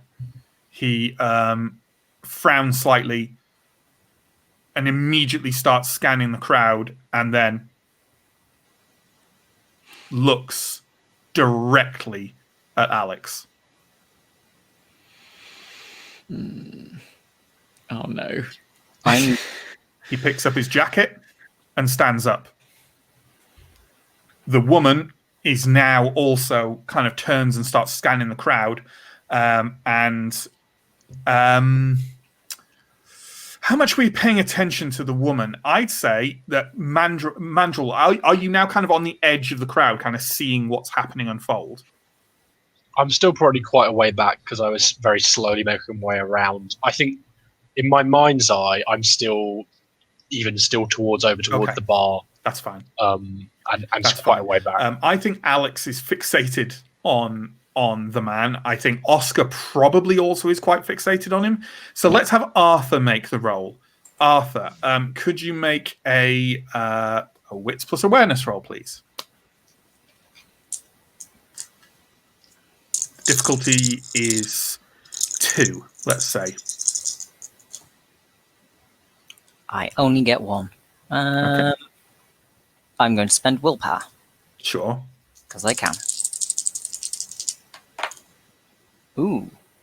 That is 2 successes and only one of them is a 10. So just 2 successes. I mean, it is 2 successes, so that's fine.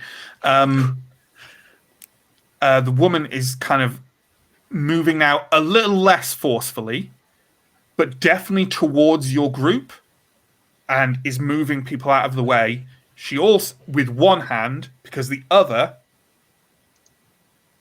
is reaching down and gripping something at the back of her belt. Okay, I think we... I'm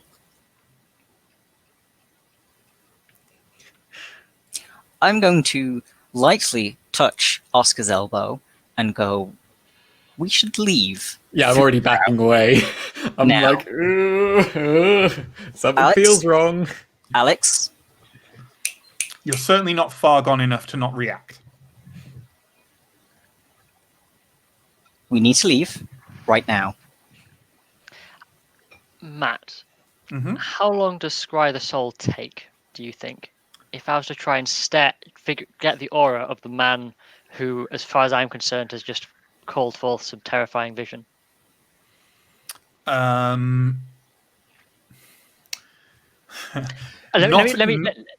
instant and not horribly timed. 5 to 10 seconds. Let me give you a different.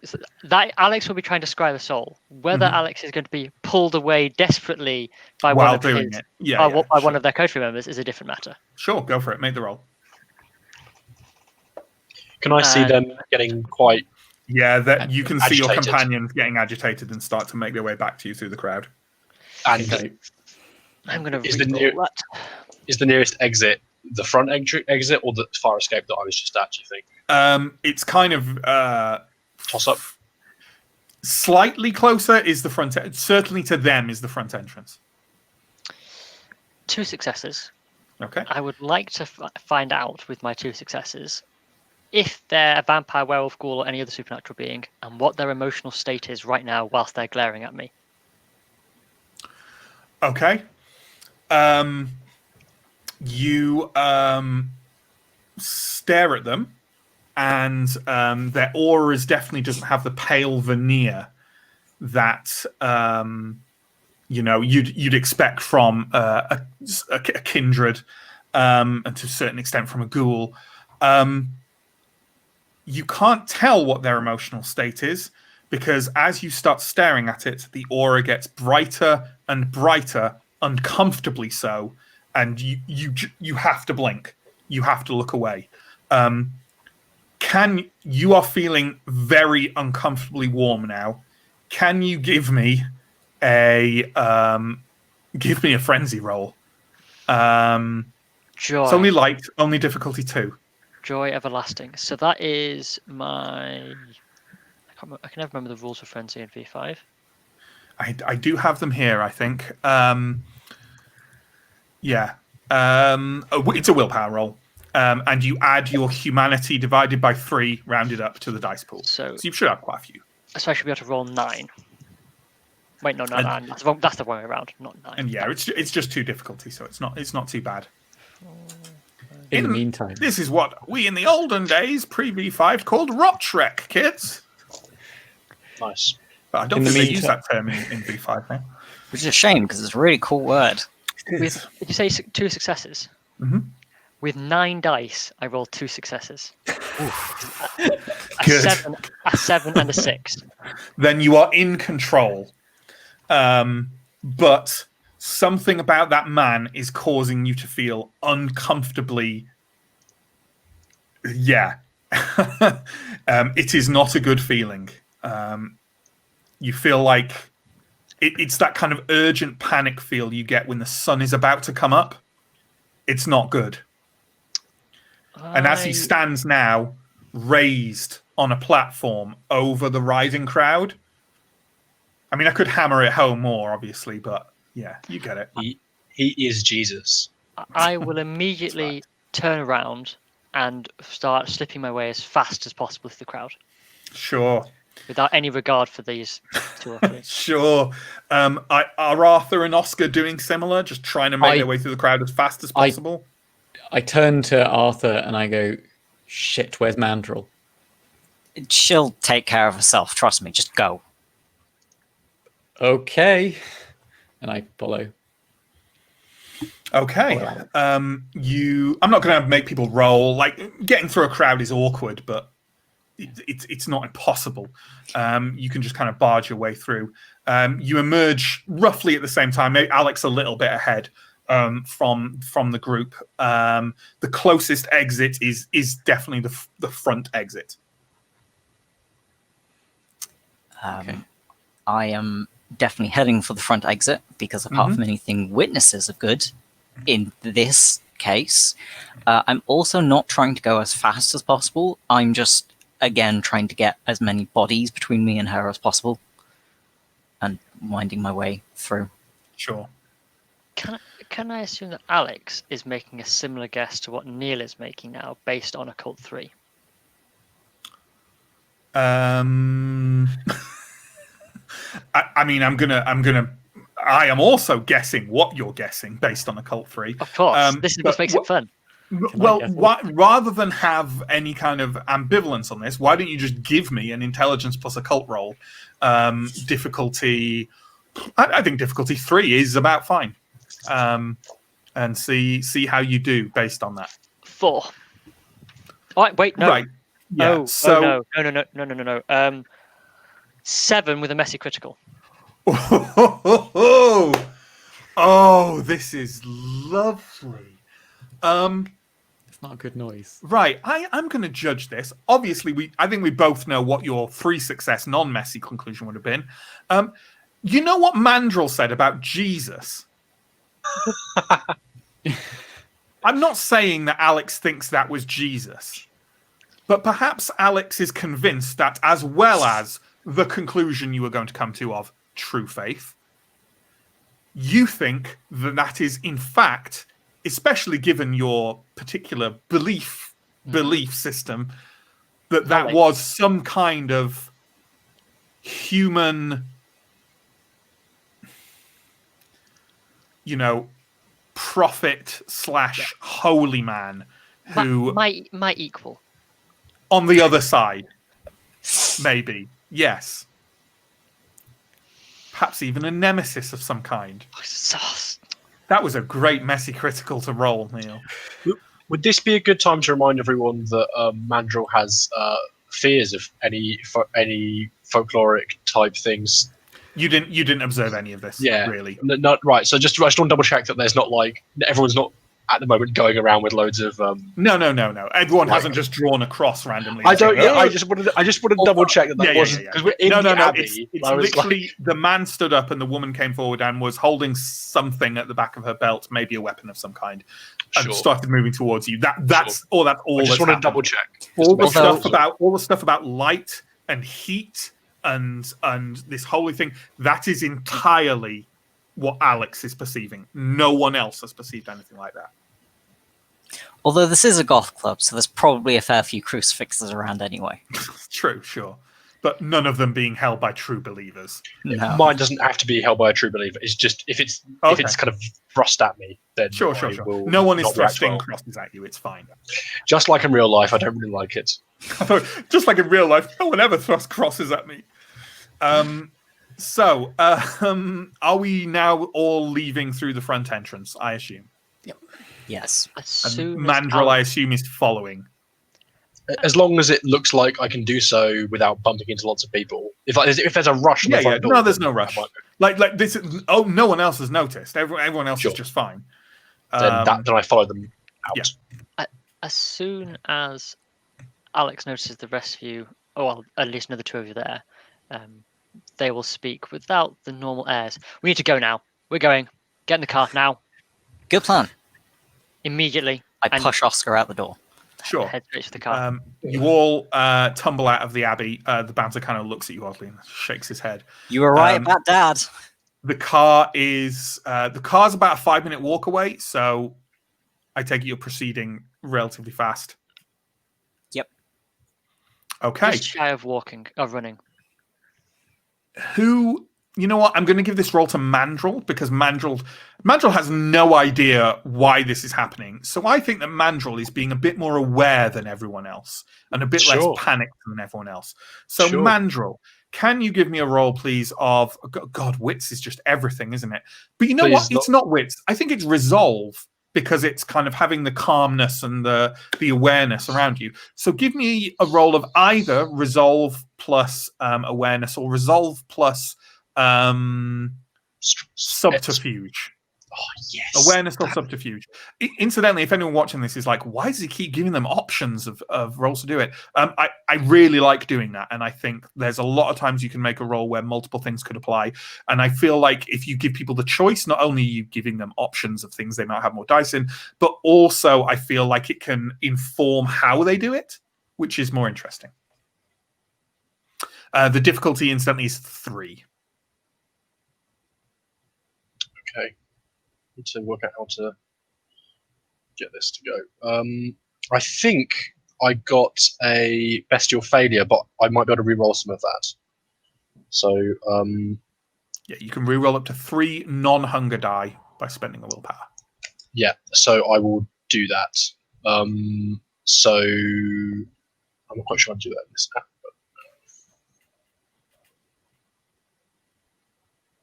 I think I got 2 successes then, I think. 2 successes? Yeah. So a failure. In fact, a bestial failure. Yes. Yes. Okay. Obviously still shaken from this. Sure, yeah. I'm going to say that the bestial failure is that as you, like the panic the others are feeling gets to you. Essentially, they have a feeling of being hunted. That is not a feeling you want, especially tonight in this city. So you dash to catch up with them. As you do so, your obfuscate drops, and you kind of slip out. You don't think anyone saw you, but you kind of obfuscate drops. You pull the mask off, and then rewind the headscarf round. So, just so we're clear.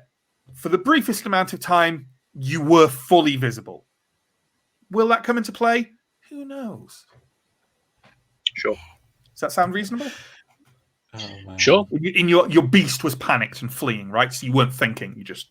You didn't notice what was going on, and you briefly showed the world. Look, it's not like there's a prince in London right now to enforce these rules. That's very true. It's not like making mistakes like that will get you into trouble with anyone else in London. Like there's no one paying attention around. Okay. I take it you're heading straight back to the car. Yep. No. Okay. I think Mandrill natural reaction in this situation is to go to ground. Like it seems almost like there's like if I'm gonna bestial fail like that, I'm freaking out a bit. I probably am looking for sewer grates. Oh, okay. Sure. You don't know your way around London sewers right now. I'm probably just having a little look. Like maybe that's where I like. If you're taking this as a bestial failure, I have already punished you for the bestial failure. Fair enough. Fair enough. I still think that I'm slow at the very least. Okay, sure. But you can go find a sewer grate if you want. It will abandon you from the rest of them, I suspect, in London. Sure. But what are you doing? What are you doing? Let's say then I do get slowed down a bit by doing that, but I eventually you're do kind of pull myself lagging, back to the but car. you are. Yeah. Okay. You arrive at the car. Mandrill is a fair bit behind you. Basically, doesn't really seem to know what's going on or why we're all in a rush. Yeah. Did anyone say anything else on the way back to the car, or? I said, so we were made just there, right? Yeah. Yeah, pretty much. By hunters. The man. I'm saying this with a hand on Oscar's back, pushing him towards the car. Sure. No matter how fast he's moving, I'm pushing him faster. We said that crosses don't matter. His crosses do matter. A great deal. He can kill us. You are at the car. I- Not Mandrill. The three of you are at the car. We Okay. must leave fast. But Arthur assured me that Mandrill was gonna be here. She could take care of herself. Where is she? Have they got her? Mandrill comes around the corner at that moment. I am starting the car already, and if Mandrill is not at the car, I'm driving the car over towards her. Sure. And not even stopping I'll be at at the car. I'll be at the car. Arthur is being pretty aware. He's the one driving. He's looking around. He's checking mirrors and things like that. Yep. Could you give me a? I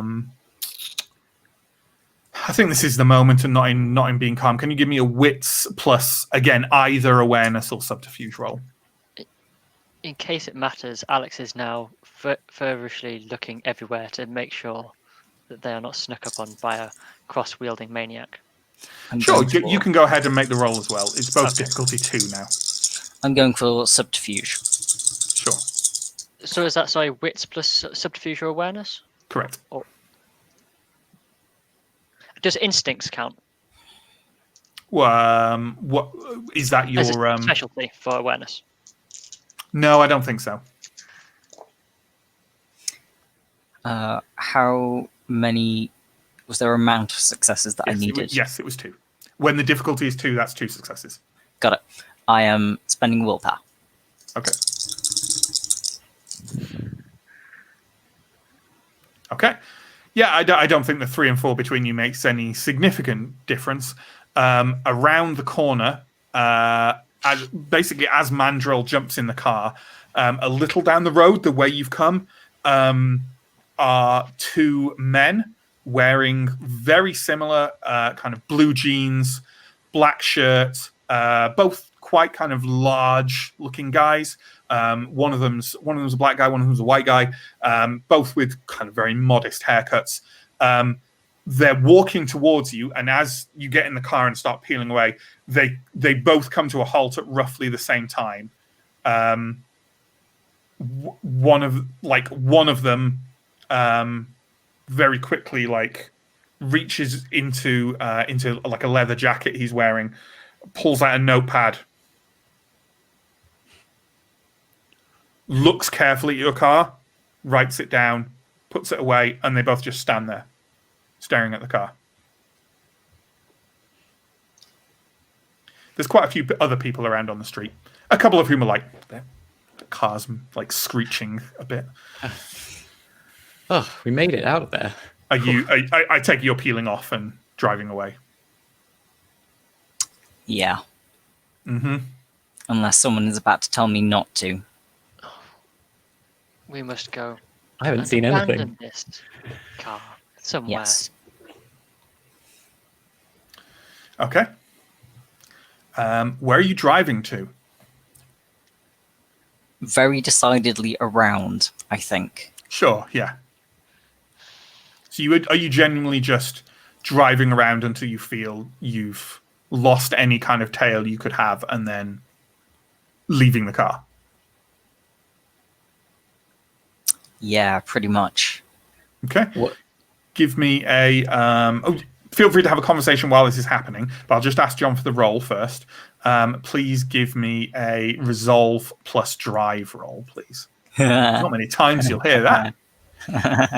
What is that absolutely classic roll we made in our V2 offline campaign? Strength plus bureaucracy. Yeah. For the filing cabinet. 2 successes. Okay. Whoa. It wasn't a chat. It was just how many successes determines how well you do. Sure. So. Yeah. You drive around for a while, and then you kind of ditch the car on the outskirts of Soho. About a 10-minute walk from Oscar's shop. Oh. Yeah, okay. That is how well you've done. That is what That 2 is fine. successes That's get fine. you. A 10-minute walk is, a 10-minute walk from where you'd left it covers a lot of area. True. So, Why are we ditching the car? They clocked us. I don't know. I suppose I don't know anyone who can make replacement number plates on short notice. That is a Although- point. To remove doubt, I'm also going to remove the license plates. Whilst you're doing that, I'll ask.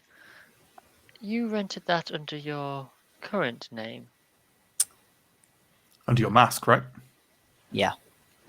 Is that what... I mean, it was a name. You're not really using a name in London yet, so you haven't really linked to anything. So I wouldn't be too concerned about it. Maybe. I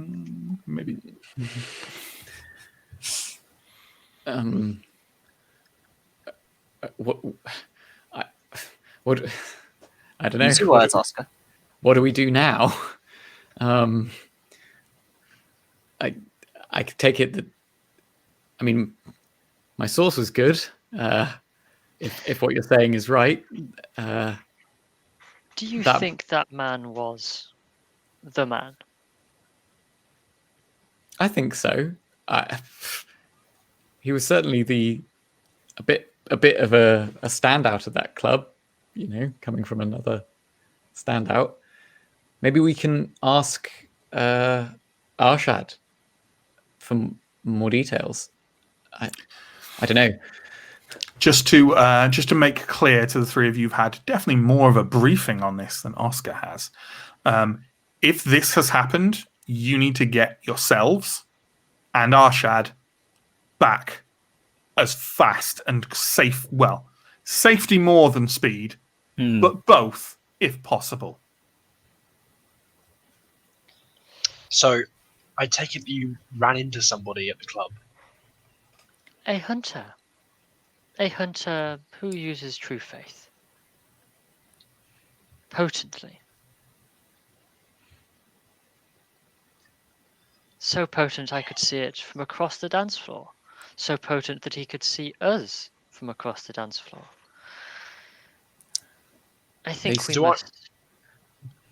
Do I think that my natural proclivity to tunnel crawling would enable me to, with difficulty, navigate back to the haven through underground? I think you could do it certainly from further away than the entrance you've used so far today. You'd have to be a lot closer than here to do so. It's in Mayfair, I think. Mayfair, yes. So as long as you're in Mayfair, you think you could try and go down and find some access tunnels. Yeah, you have to make a roll for it, but you could certainly give it a go. And we have the postern as well, so it'd be, in theory... You do have a postern, yes. But do I think that we could do some or most of this journey underground to make it easier to travel? Yes, you absolutely could. If you're going to do that, you better set off now, because Mayfair's not exactly next to Soho, he says, not knowing if Mayfair is next to Soho. But I've got it marked down here, I think that it is a 30-minute tube journey.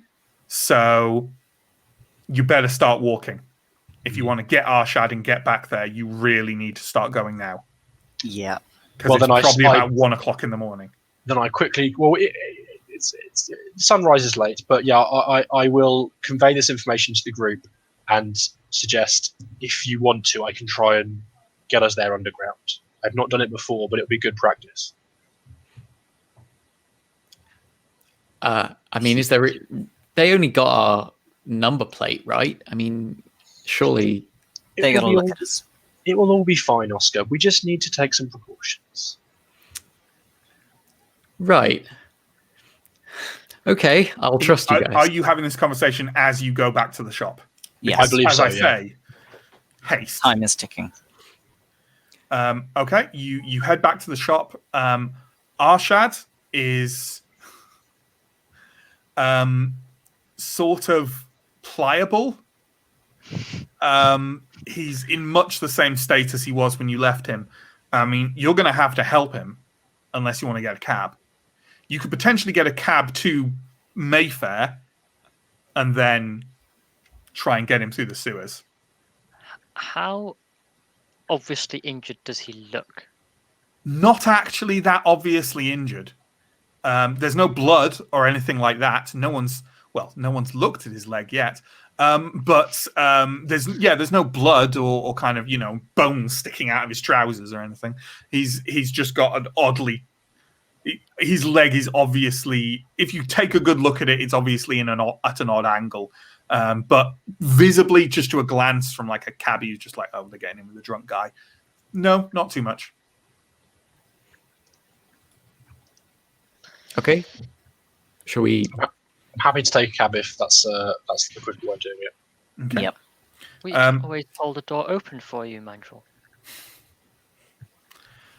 I'm not particularly interested in role-playing the logistics of getting the cab and cabbing over to Mayfair. I think it's absolutely fine that you do that. You've all been using Blush of Life.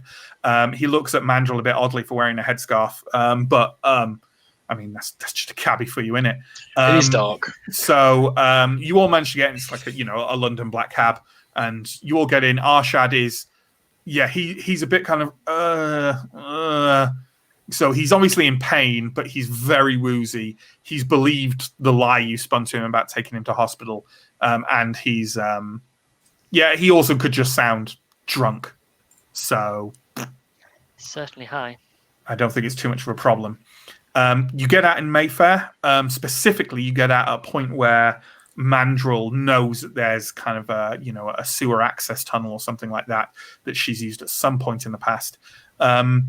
Can you give me, Mandrel, a intelligence plus sewer map roll? No, an intelligence. Ooh, I'm going to say your choice of larceny or survival. Does that sound reasonable? Yeah, it does. And again, there's no set difficulty. It's just the result you get is the number of successes you roll. 3 successes. I think that's more than enough. You clamber everyone down into the access tunnel, which is quite difficult with Arshad. And you start to go through. They're kind of maintenance tunnels for the tube. They're not actual sewerage. And you go through them for a good 5 or 10 minutes before you start to get towards your haven, the place you have been granted in London that has been somehow made safe before you arrived, or at least presumed safe. The old disused tube station of Down Street. As you're getting closer to it, Arshad is starting to get quite feisty. Why are you taking me? This isn't... I thought we were going to the hospital. Why are we down here? Dr. Norris, do you have any more? Yes. I will shake another couple. It's been enough hours. Shake another couple into my hand, press the pills into Arshad's hand, and say, "It's okay, Mr. Qureshi." Did you just roll for Qureshi? No, I was moving the dice off his name. Roll for Qureshi, John. Intelligence It's all plus right, Qureshi. Qureshi. Yeah. We're almost there. Okay. Just take these and you'll be all right. Sorry, was that a persuade roll, did you say? Yes. I'm wondering whether to just go How many all out. successes did you get? Sorry. No, I didn't roll. I was just moving the Oh. dice off, Oh, sorry. off his name. Well, you can do it with a So persuasion next. roll if you want. He's not immediately inclined to take more pills that you give him, but you can do it with. You can probably do it with a manipulation or charisma plus persuade roll. Persuasion. If you want, I can break something else. You might want to take them then. No, don't do that. Don't do that at all. Did he hear that? 2 successes. I don't think Mandrill is going to end up with high humanity. Yeah, he's like, oh, it really hurts, and starts taking more of the painkillers. You have to kind of take some of them off him. So yeah, he becomes immediately more pliable after that. They don't kick in straight away, but there's a certain, obviously, amount of placebo effect and so forth. You find your way to the postern, i.e. the secret back entrance of Down Street that you located on your arrival here, and make your way in. It's a large disused tube station. The part that you immediately identified as like a good location as a place to actually sleep is a kind of, whether it's an odd admin or an office room or something like that, that's sort of secured at the back of the station. It's got quite a few doors that can be, barricaded and so on and so forth. As you enter, there is a ghoul, which you already knew about, or at least everyone but Oscar knew about, standing guard by the postern with a very large assault rifle, who kind of looks at you a bit like askew and says, "Are you alone?" Is this a specific ghoul? I haven't come up with the name of them. No, it's not your ghoul, if that's what you're asking. No, it is one of the ghouls who've just been granted to you as protection at this location. Do ghouls just look like people? They just look like people. Okay. Most of them just look Mostly. like people, yes. Heavily armed man is Woman, asking actually. us this. Oh, woman. Unless Okay. I said. I don't think I said, so we'll go with a woman. Okay. Oscar, you've been to a tube station before in London. You know they're all heavily armed. Sure. Yep. He says, No, we're clearly not alone. I mean behind you. As far as we know, we're clear, but All right. And the whelp's new. He'll be sleeping with us. Well, before he does that, he's waiting for you. Excellent. Who's waiting for us? He kind of indicates over in the direction of where you earmarked as a good place to sleep. As we said, we're not alone in London. Yes. I As take you it have- you're... Sorry, carry on. I'm just going yeah. to go lay Asher down somewhere. I'll find somewhere to make him comfortable. Sure, although it occurs to you that perhaps he may also want to talk to Arshad. Well, my thoughts were that But that's fine. the fewer vampires Arshad sees, the better. And so unless... That was my initial instinct. Sure. I'd say he's here now. Just tell me where you want it. The ghoul kind of leans forwards and says, he'll want to see everyone. Yeah. With the kind of self-assurance that maybe tells you that, you didn't really know. You get a feeling you know who she's the ghoul of. So who are we meeting? Are we responding to this, or are we just generally moving in the right Yeah, direction? like you can I think- ignore me as I. Well, Alex, you go. Neill. Win. Right. Okay. So Everyone has a line manager.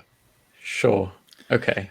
As you say that, you open the door to the main entrance. The single entrance of the kind of large room you've earmarked as a place to sleep. And there is a man standing in the center of the room. He has his hands behind his back and is kind of looking slightly away from you and kind of seemingly lost in thought, and then turns round to look at you all and kind of silently observes you one by one. He's kind of on the shorter side of average, has sort of quite messy, scrubby, dark hair, similarly slightly scrubby, but not horribly unkempt beard, and he's wearing a long kind of dark, like a long business coat, long felt coat, and kind of ribbed black jumper and black jeans. In fact, can we have a picture of him? And as people who watched episode 1 will know, I'm using characters from Vampire the Eternal Struggle as NPCs because it's an easy way to get some nice art.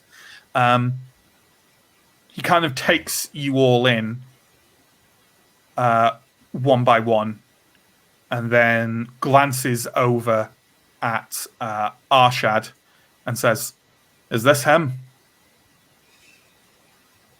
That's him. We brought him in as much of one piece as we could. All right. Mr. Koreshi. Arshad kind of rears up and kind of peers at him through Oxycontin-dosed eyes. And Wynne says, "Why don't you sit down? It's about time we had a chat." I think we'll leave it there for the week on my semi-competent Scottish accent. Oh God. Oh, I don't feel good for Arshad. He'll be fine. He'll be fine. I feel like I might have brought him into a bad world. Nah, surely not. So there we go. There's our vampire session for the week. Thanks, everyone. Thank you, as usual, to Steve for being an excellent stream manager. Thank you to all the players for being excellent players. Thank you to everyone watching for having watched and interacted in some capacity, hopefully, maybe. And even if you didn't, thank you too.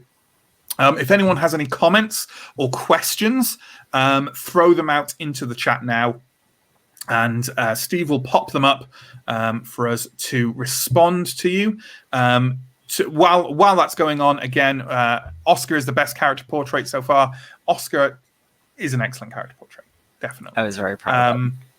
If we, I'll give some plugs while Steve is gathering anything that people throw up.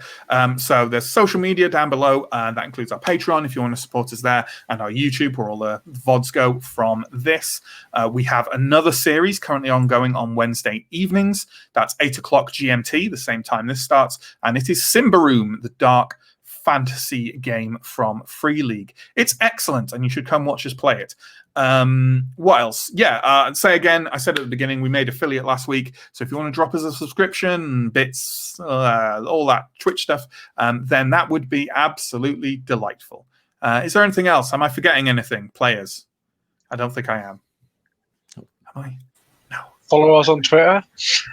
Social media down below. Right. Covered. YouTube? He's Covered. done the YouTube. Down below. He can upgrade his. He can upgrade his digital bus pass to a digital annual subscription. Yeah. But it just shows how much they weren't listening to me, obviously. What's Please this tell us more about the strength and bureaucracy role. Neil, do you want to cover this? Yeah, I'm scratching my head. I believe the brouhaha of our group it might have been a brouhaha, was trying to get into a filing cabinet, but doing so in such a way as not to destroy everything within. So you have to, with 4 dots of potence or something. So wants to be able to strike it in the right place so they could break it open without obviously wrecking everything inside. So strength plus bureaucracy roll allowed him to strike it hard, but in the right place.